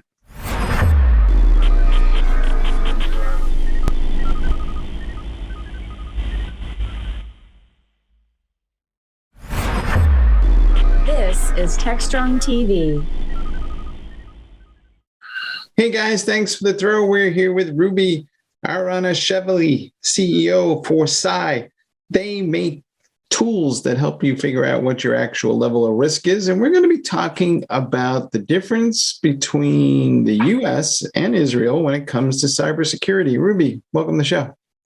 Thank you very much for having me. It's my pleasure. I'm really looking forward. It's often difficult to make comparisons, but I am curious. I mean, Israel, of course, has a rather large cybersecurity industry at this point.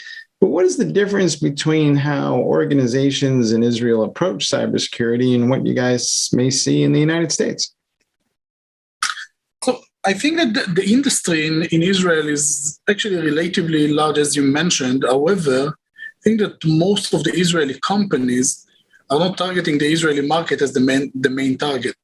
So you see a lot of Israeli solutions, technologies are being sold to the US. So on the protection side, I think that the US maturity in general, or US organizations maturity, is something that is evolving very rapidly.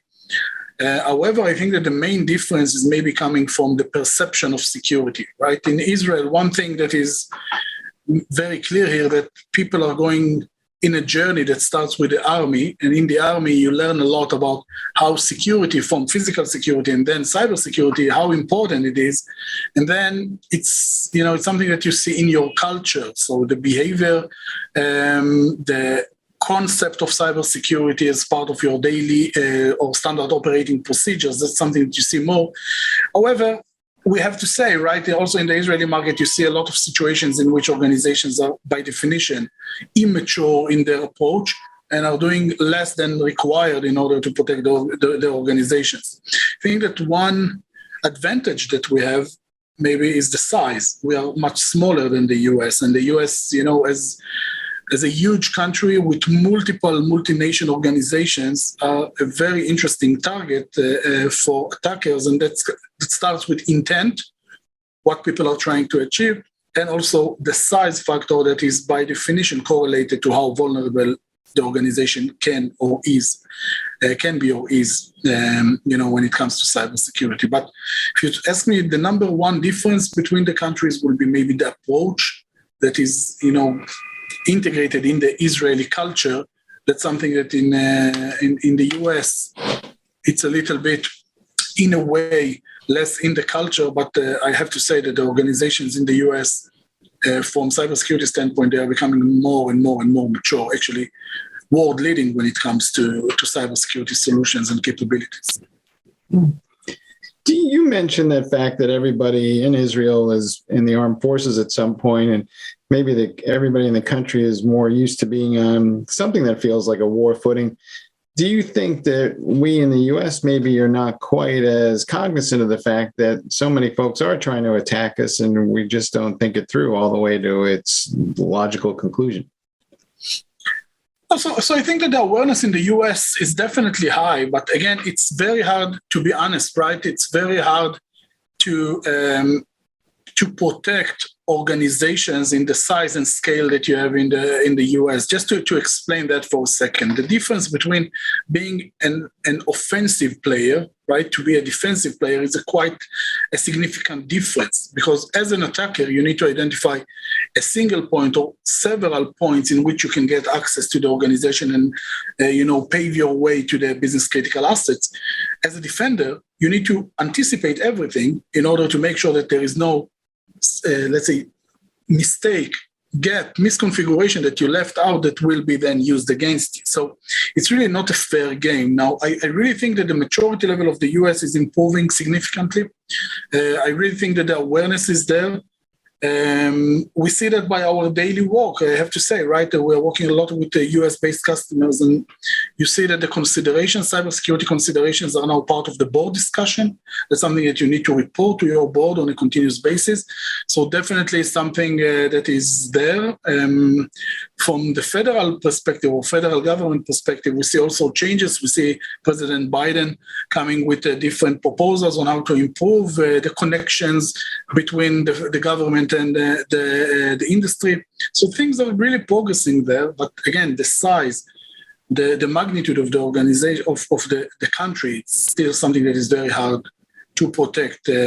So, when you compare it to Israel, in Israel, it's much easier. There's a lot of talk these days about maybe becoming more offensive in our defensive approach and maybe going after some folks. Are you starting to see more organizations, thinking about going after bad actors themselves, or is that just generally a bad idea? I think that there is a motion in the market. I hear a lot of buzz around let's be proactive and try to attack who is attacking us. I think that as an idea, it might be an interesting one. However, I think that the main problem that you have first is that in some cases it might be significantly problematic. Just as an example, let's assume that an attacker is compromising an asset in an organization that is a legitimate organization and attacking you from there. Now you're trying to attack back. You're going to attack an organization that is right, it's part of the process, but the organization is not your target. So trying to attack back might have consequences that are starting from, let's say, just disturbing other organizations and can come to, of course, illegal things that you are able to do to other organizations. So that's not that easy. And generally speaking, I think that being proactive, if you already want to be proactive on yourself. Try to anticipate where your gaps are and act accordingly rather than trying to attack who is attacking you, because first, being able to detect someone that is attacking you, that's already a capability that you need to develop, right? How do you know that you are under attack? That's something that usually organizations know about it too late. And when it's too late, attacking back won't help you at this situation. You need to first recover your organization. So from my point of view, as an idea, it's an interesting idea. However, I don't think that will allow or provide a lot of benefit to the victim organization already at the point of attack. It seems like to us, at least, that every time I turn around, there's yet another startup company coming out of Israel focused on cybersecurity, and the people involved all seem to have worked for some sort of defense organization. So, is there people standing around with a lot of money handing it out as people come out of the military, or what drives all that? That's a very interesting topic, because I think that if we compare again the US to Israel, one of the things that I think that is a huge advantage in Israel, not only with the US, but in general in the world, is that Israel has talent manufacturing engine, right? And this is the Israeli army, the IDF. If you think about it, the technology units in Israel that are quite large technology units are recruiting thousands of people for every year. That means every year that they are coming into the army, they get training that is quite significant one. And then 6 years later, usually that's on average, you'll find these people after a very long training, very intense training in the army that you get to play with the most advanced technologies.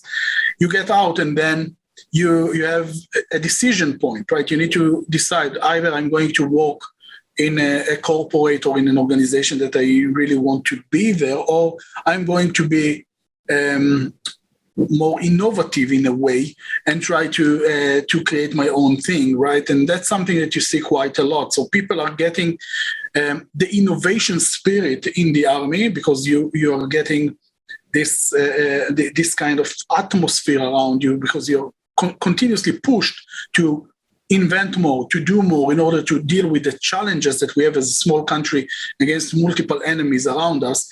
You have to be innovative in order to really make progress in the world and in the cybersecurity capabilities that we have. So when you finalize your army service and you have those talents out there, you have a very high percentage relatively that are going to their own journey. And yes, there are a lot of organizations here, VCs, private equities, that are standing with their money there and just trying to invest in everything that is coming out of the army. I can tell you that there are a lot of initiatives, and most of them are actually getting funding. That's interesting to see.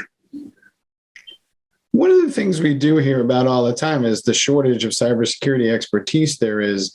And, maybe in Israel, it's not quite as dire as it is in other places. But at some point, should we be rethinking whether or not we as an organization want to enforce security, or should we just outsource that to somebody who's an expert in the space? And maybe we should rethink our entire approach. Yeah, I think that that's a question that we hear on a daily basis. What makes more sense? So I can tell you that the answer really depends on the organization itself, what stage the organization is in, right? So outsourcing is something that can work very well if the processes and procedures are aligned. For example, right, let's assume that you want to outsource your CISO. CISO is a service. That's something that we do as a company, and a lot of companies are doing out there. But then if the CISO is not involved in the daily procedures, right, in the daily operational capabilities and decision-making, then it won't be as efficient, right? So yes, that's something that can work in the given structure, but I think that the best structure that works today, and that's based on our experience, is the hybrid mode. So a lot of things you can outsource because you need really experts, and it will be very expensive to try and do that yourself. And, if those are things that you need to do periodically or even continuously, but then that requires really an expertise, that's one thing that you can outsource. But the overall process management, the capability itself, being able to report and measure yourself, that's something that we usually recommend to have in-house, because otherwise you have, and we see that quite a lot, unfortunately, self-governing organizations. So you're outsourcing everything, IT and security, to a third party. That's great, but then this is a self-governing body. And when you come to a situation that you have an incident, then people start to ask questions, and then they say, how can it be that we didn't have the relevant auditing, the relevant processes to monitor what happens there, the relevant capabilities in order to understand the cybersecurity maturity and so on and so forth. So my recommendation usually in this case would be have the relevant process owners, the capability owners in-house, and everything that requires a special capability you can outsource. That's the way that makes the most sense, right, from a large organization perspective. Small organizations, by the way, that's different because you can outsource a lot of what you do. That's easier because you're a small organization. But in large organization, it's very hard for that to work completely with outsourcing. All That's right. my personal point of view, of course. Some mix of both, perhaps. We also hear a lot about AI these days, and there's a lot of people who are skeptical, and there are others who are saying, this is the future of the world. What's your sense of where does AI fit in the cybersecurity landscape? What is the state of the art, and how good is it? So, no doubt that AI and machine learning are very powerful tools that are being used and utilized in the industry quite a lot. The problem that I see is that with every tool that you have for defense, think about the same tool being used in the offense side, right? And as I said, this is not an even game to start with.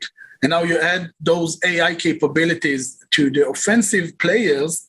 For example, think about AI-based phishing campaigns in which you're collecting the data, creating the emails, for example, phishing emails in an industrial way that is based on AI. The hit rate that you'll get will be much higher, and then you are able to work in huge scale, which will be very hard to defend against, right? But then those capabilities are being used also on the defensive side. I can say that there is no doubt that the future of a lot of things that we do is based on machine learning and AI. However, with the progress that we make on the defensive side, we see that the offensive side is progressing faster, unfortunately. And that's something that is quite consistent with every technology breakthrough that we had in the past, right? Every time we've seen a new tool or a new capability that we thought, okay, that's great, that is going to help a lot in mitigating some of the risk, we've seen that the same tools were used also by the offensive side, and then you have an even game in a way. Think about quantum computing in the future, for example, right? The people are saying, hey, quantum computing will be great because we are able to load a lot of calculations and a lot of processes and processing on the data that we are collecting and do that in quantum computing. But that works the same way for the attackers as well, because once the data will or the capabilities will increase, you need to then deal with a different level of offensive capabilities. So the problem that we have is in general we plan security solutions for the past, and the offensive world is always looking to the future. So that's a gap that is built in the industry that we need to solve. So the technology progress in general is very good. And we see that those AI-based capabilities, artificial intelligence in general, is being used quite a lot. But keep in mind that it's not going to change the game, right? It's just going to make it even more even because we are going to experience different level of offensive capabilities. Mm-hmm.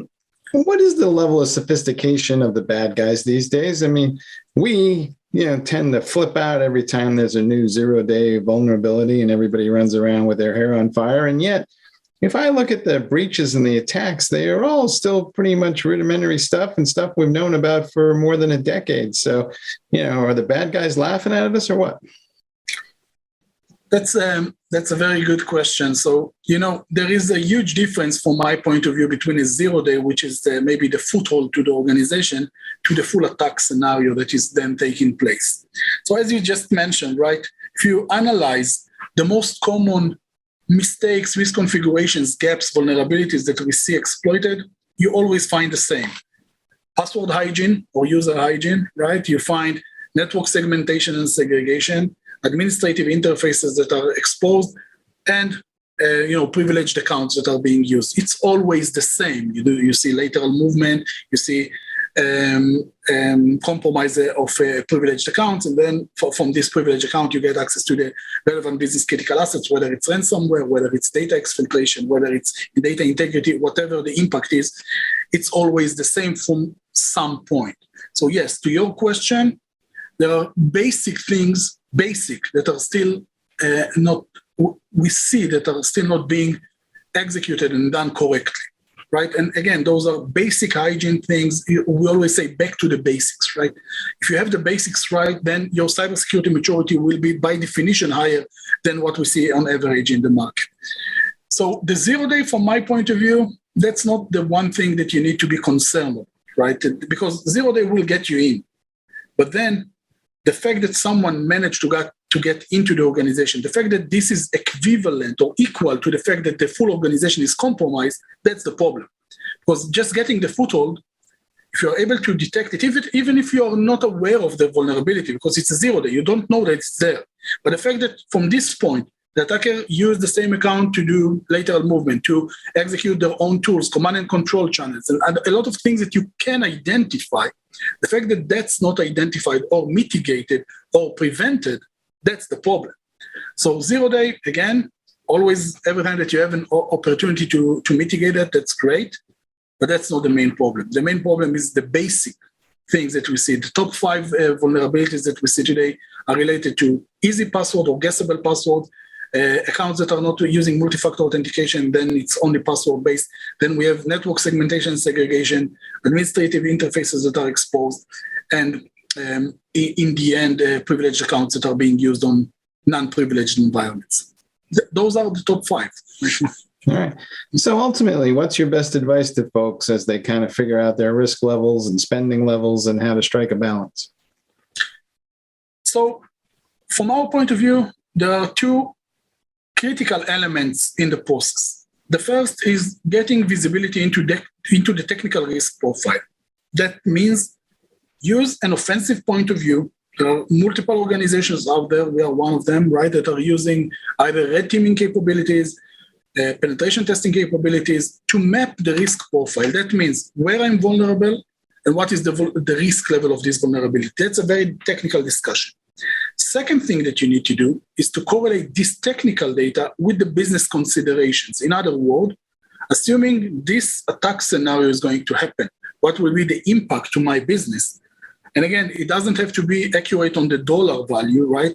Just even an estimation that's significant damage, non-significant damage, and so on. Even this kind of analysis, it's enough to start and at least prioritize in a smart way where you want to invest your next dollar.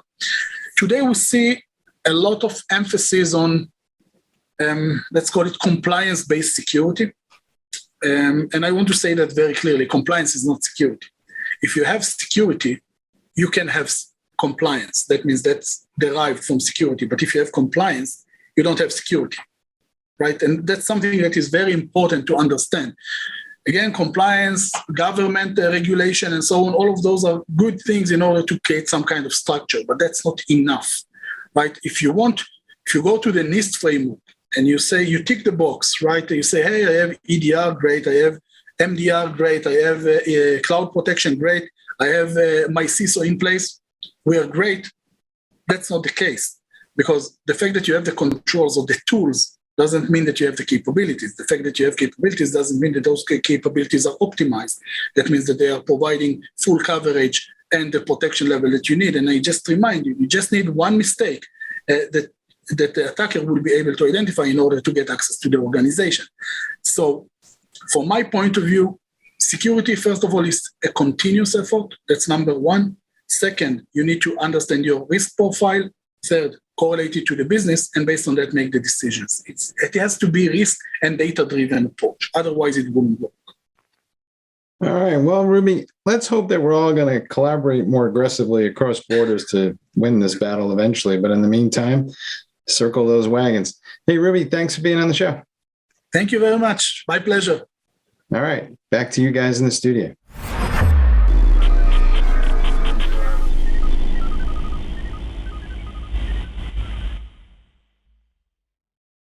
DevOps.com is the #1 online destination for DevOps education and community building. DevOps.com covers all aspects of DevOps, including DevOps best practices and tools, DevOps culture, DevSecOps, business impact, continuous testing, continuous delivery, and more. DevOps.com has the largest collection of original DevOps content, featuring breaking news, blog posts, podcasts, and more. Visit www.devops.com to learn more. DevOps.com, where the world meets DevOps. This is Techstrong TV.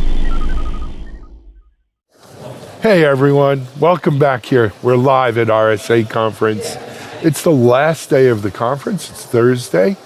A little quiet right now. We're in between. Most people are up at their sessions or maybe on the crowded expo floor, which seems to go on forever. And I'll be honest, I didn't really walk it too much. I haven't been around that many people in 2 years, and though I had my mask on, I wasn't feeling real confident. But I am happy to be here doing our live broadcast from Broadcast Alley. My guest for this interview is a friend. He's appeared on Techstrong TV before, in person and live. It's Eden Plotnick from Apiro. Eden, hey man, welcome. Hey, Good to see you. Thank you for having me. Thank you. My pleasure. So Eden, let's start with this. Apiro joined a long list of very famous companies last year. Yeah. In being the winner of the RSA Sandbox Innovation Contest. And you know, some of the other companies that have won that have gone on to great things. Now last year was a little different. It wasn't in person. It was virtual was totally different. Right. You see here now, this is only half of what it was before COVID. Yeah. But you see here with 20,000 people. Is part of you saying, boy, I think I would have liked to have won it this year rather than last year? Or are you building on what you did last year? I think we had an amazing success and growth from last year. And I think we couldn't wait another year for this growth. So we were 20 people at the company. Now we are 90. We had small amount of customers. Now we triple even more the number of customers. Our growth, we grew the business in 398% from last year. And I think it was an amazing opportunity for us. And now they gave us the honor to go on stage. So I presented on stage. Bravo. And it was, to see the people, to feel the energy, it's something else, but I'm so happy that we won. Absolutely. And now and you almost got a little bit of the best of both. Yes, right? Because you were acknowledged for last year and you had this year building it. And that's really good, man. Exactly. Good for you. So, you know what? And I apologize. We should have started off with, hey, Eden, tell people a little bit about Apiro. What do you guys do? Sure. So Apiro is, we secure the entire software supply chain from design, development to delivery. What we're basically doing in Apiro, we help security teams and developers proactively remediate their most critical risks before delivering to the cloud. Okay, so we analyze the code, we build an application attack surface view, and we visualize the application components and which component is interacting with which component. Then we enrich with context from the cloud infrastructure to do a deep risk assessment and closing the remediation loop. So we know that you are the owner of this specific risk. We will provide you all the remediation actions across your development tools and help you reduce the MTTR, the mean time to remediation, by 90%. Great. And that's This is Apiro. I mean, it's good. And, look, mean time to remediation, it's a number we hear thrown around a lot. but not to be trivialized. I'll give you for instance. Back in 2005, company I had co-founded, we had made a vulnerability assessment tool, scanner and workflow for remediation. We went to, at the time it wasn't called Citi, it was called Citibank. Yeah. I went to Citibank and they had 3 global CIOs. Met with one of them who was in charge of their vulnerability system. This was back when Microsoft was doing Patch Tuesdays and all that, absolutely. right? And we'd ask them, how long does it take from the time you discover the vulnerability, right? And it was 120 to 180 days. I would say that... Don't bother. That's what I'd say. I thought that you will say that he didn't have the ability to measure how much time they it would takes. measure because they had a separate team that rolled out patches. And so they measured. It was 120 to 180 days. Crazy. 6 months. Crazy. And you know what? In cloud native applications, because the risk is distributed across the code, across the cloud infrastructure, across open source infrastructure as code, then they cannot even measure how much time it takes to remediate the risk. Absolutely. And this is a huge problem for development teams and security teams today, and you need to bridge the gap between them. Okay. Absolutely. So let us back up now. Though. Yeah. One of the things I'm hearing from companies out here is, cloud native is great, but how much of our infrastructure is actually cloud native? And I'm just back from Valencia. Everything's cloud native in Valencia at KubeCon. Yeah. But as you sit out here at RSA, what are you hearing? What are you seeing? I see an exponential. Let's divide it into two main categories. Okay, the born in the cloud companies. Okay, it's easy. 100% cloud native, developing and releasing code on a daily basis, deploying it on the cloud infrastructure. This is 100%. And you have tons of companies that they are born in the cloud. Right. Now let's take the other category, which are the old legacy companies. Brownfield. Yeah.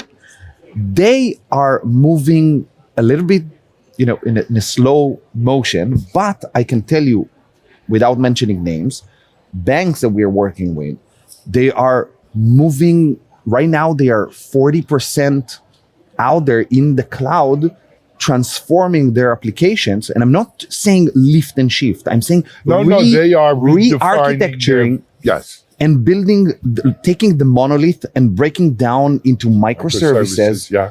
And I see between 10% to 40% of their applications already moved to the cloud. That's impressive. It's impressive, and I see the budget that is actually going because towards. They're not building brick and mortar branches. They're putting it into that. And that is encouraging that. And by the way, they must do it because the small fintech or small development circles around them. Moving so fast. So they must keep up the pace. Well, not only that, people, it's COVID, everything else, they don't want to go to branches. They want to be able to do things. They want to be able to do it now. Yeah. I mean, for me, I haven't been in a bank and I don't know how long. I deposit my checks by mail. I do my banking by mail. It's amazing. Anyway, what else is new with Apiro? What else? We contributed to the NIST Secure Software Supply Chain Framework. Yes, that sounds like the only startup with the giants, with Google, Microsoft, and others. It was an amazing experience to work with NIST and shape how security goes into the software supply chain and to the development life cycle. This is one. Second, we contributed to the SBOM, to the Software Bill of Materials standard. So we are working with both standard, the SPDX and the SBOM. And Cyclone DX. We just had Bob Martin from MITRE in here talking about this. Look, this is a big thing. Fine. Absolutely, it's a big thing. It's probably one of the biggest things that'll come out of this conference this year. I'll give you, for instance, this guy, Bob Martin, the last time he presented at RSA, he introduced the concept of CVEs and vulnerabilities in 2001. So now doing this with supply chain, I'm looking forward. Well, we'll see. Yeah. You know. I think SBOM will be a standard where I'm buying from you something. I want to understand how did you build it, how you are securing it, and all these things. SBOM will become much more broader than just list of dependencies. And this is what we're doing today. Only if the MITREs and this of the world standardize it. Because otherwise people are going to be afraid to give you their recipe list. I agree, but you will always have a secure way to do that. And I'm saying if you want to go and sell to the government today, you must do it. For the government, you must. You must do it. I think, let's see how it goes. So we contributed to the SBOM, and we found a software supply chain 0-day exploit in Argo CD, which created a lot of noise and yes. And we just released a very interesting secrets in code report across private repositories for the first time in the industry. So see how internal development teams are behaving and putting secrets in their code, which is eventually causes breaches in cloud infrastructure. Absolutely. Hey, man, you know what we didn't tell people? Website, apiro.com? Yeah, Apiro, APIIRO.com. And that's it. And cool, man. Thank you so much. Always a pleasure to see you. I hope to see you soon. Thank you very much. Maybe Detroit and KubeCon. I'm coming to KubeCon. I will see you there then. Check out apiro.com. We're live at RSA. There's someone on a megaphone out there. I don't know if you guys hear it. It's just another, wonderful day in San Francisco. We'll be back in a moment with our next guest.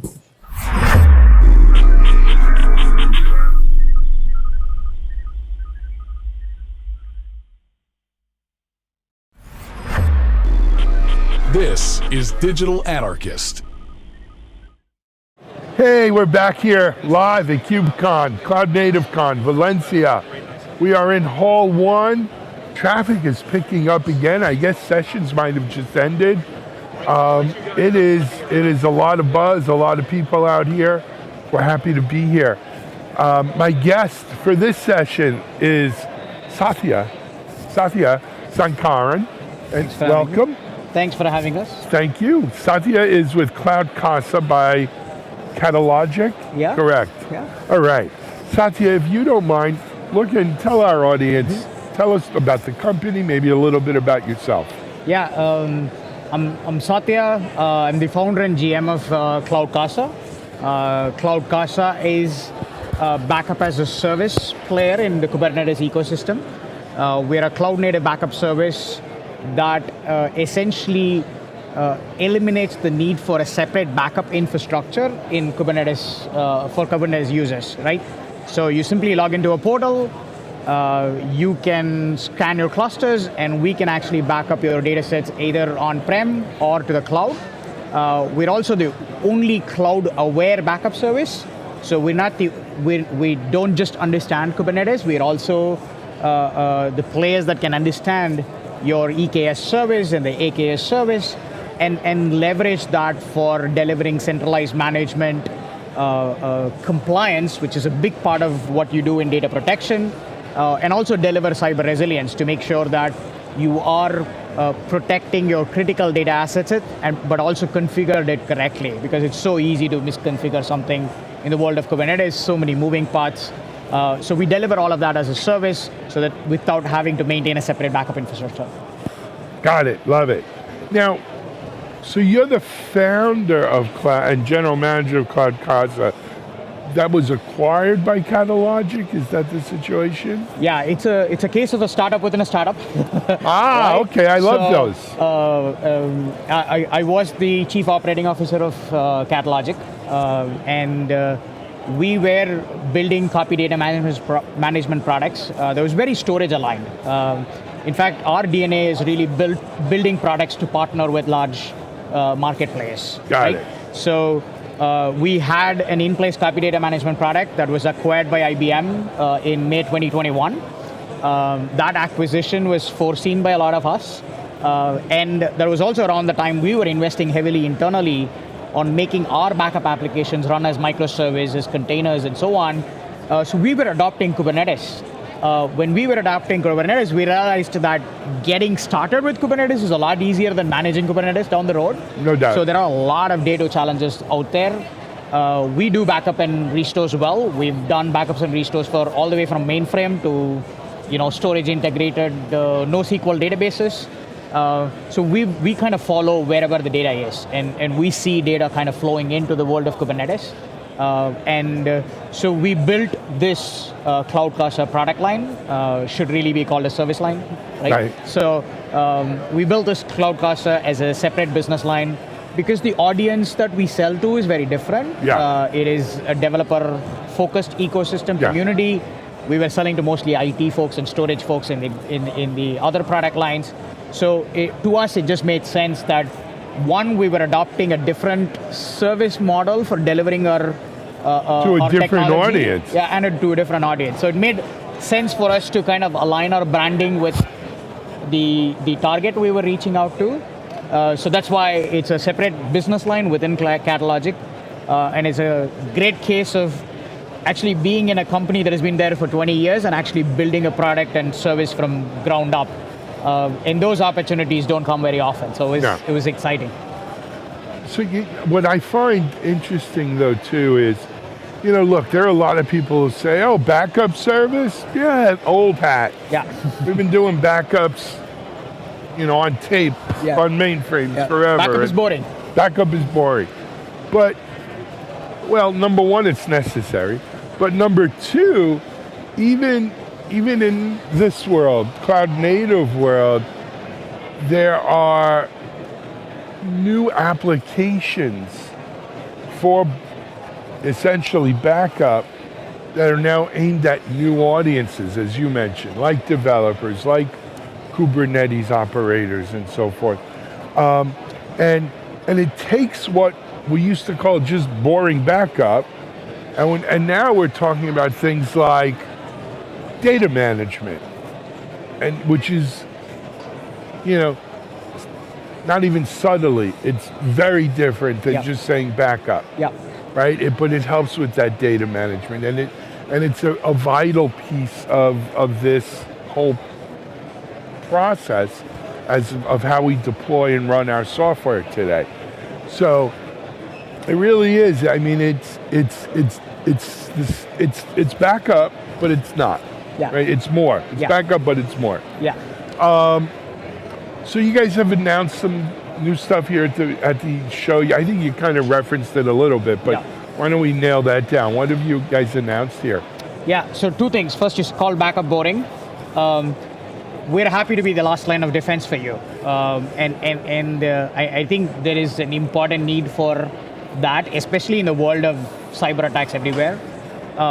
In fact, a lot of our recent announcements have been about establishing cyber resilience rather than just backup. We don't want to be just your last line of defense. Ransomware and everything else.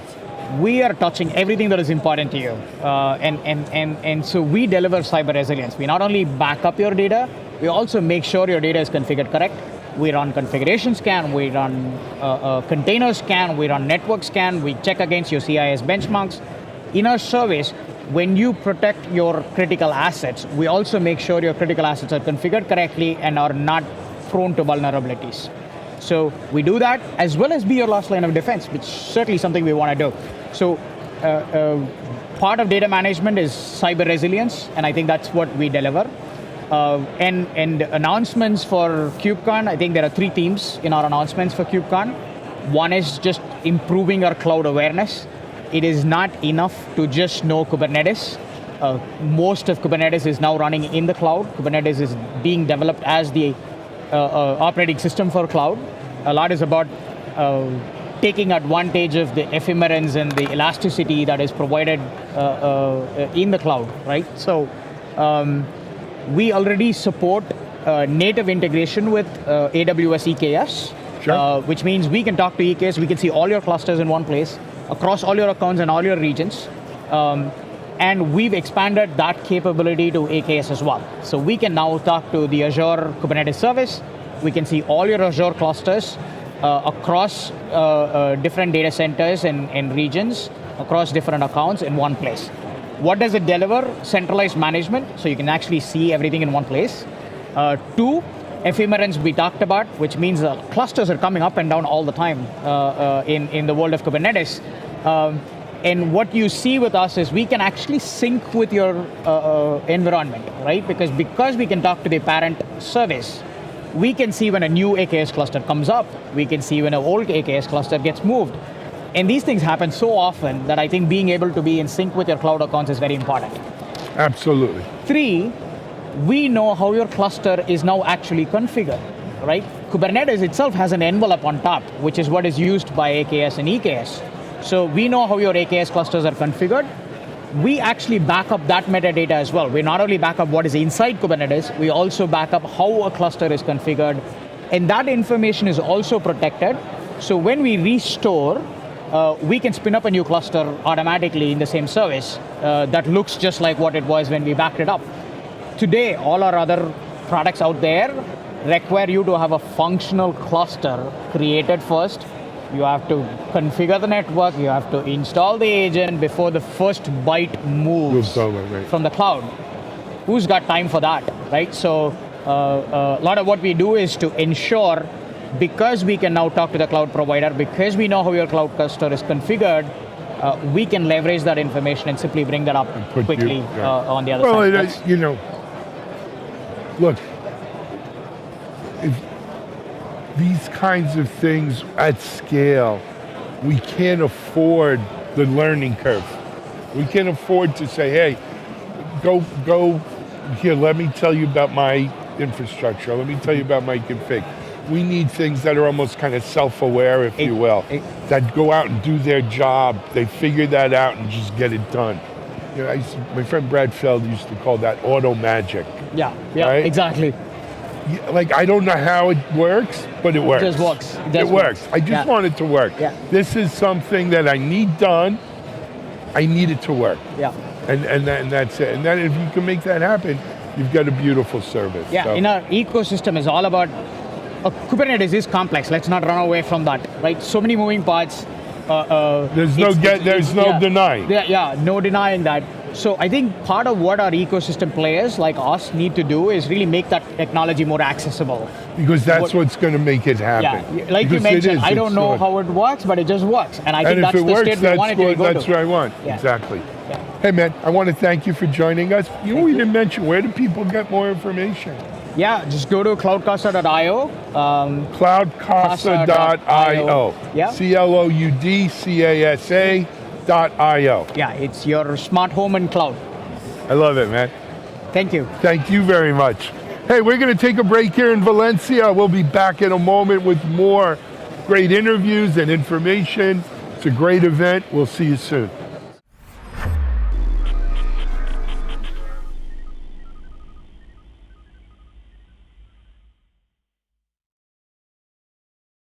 Looking for a live conference focused on the tools, technologies, and practices most important to your business? Innotech conferences are live one-day business and technology conferences highlighting the latest in trends for IT leaders, developers, and IT professionals. Each event combines education, innovation, peer-to-peer networking, and the latest technology and business solutions for a diverse IT-focused audience. Innotech conferences occur throughout the year in strategic regional locations, bringing together technology professionals from various industries to learn about the solutions, practices, and tools impacting their day-to-day work and gain insight into what's to come. Presenters at Innotech conferences are selected and curated to ensure each session provides the most up-to-date and relevant information without any hype. Whether you're interested in digital transformation, cybersecurity, cloud, IT leadership, or DevOps, Innotech conferences deliver. 2022 events are scheduled to be held in Austin, Dallas, Oklahoma City, Houston, and Washington, D.C. Innotech conferences are produced by Techstrong Live and powered by Techstrong Group.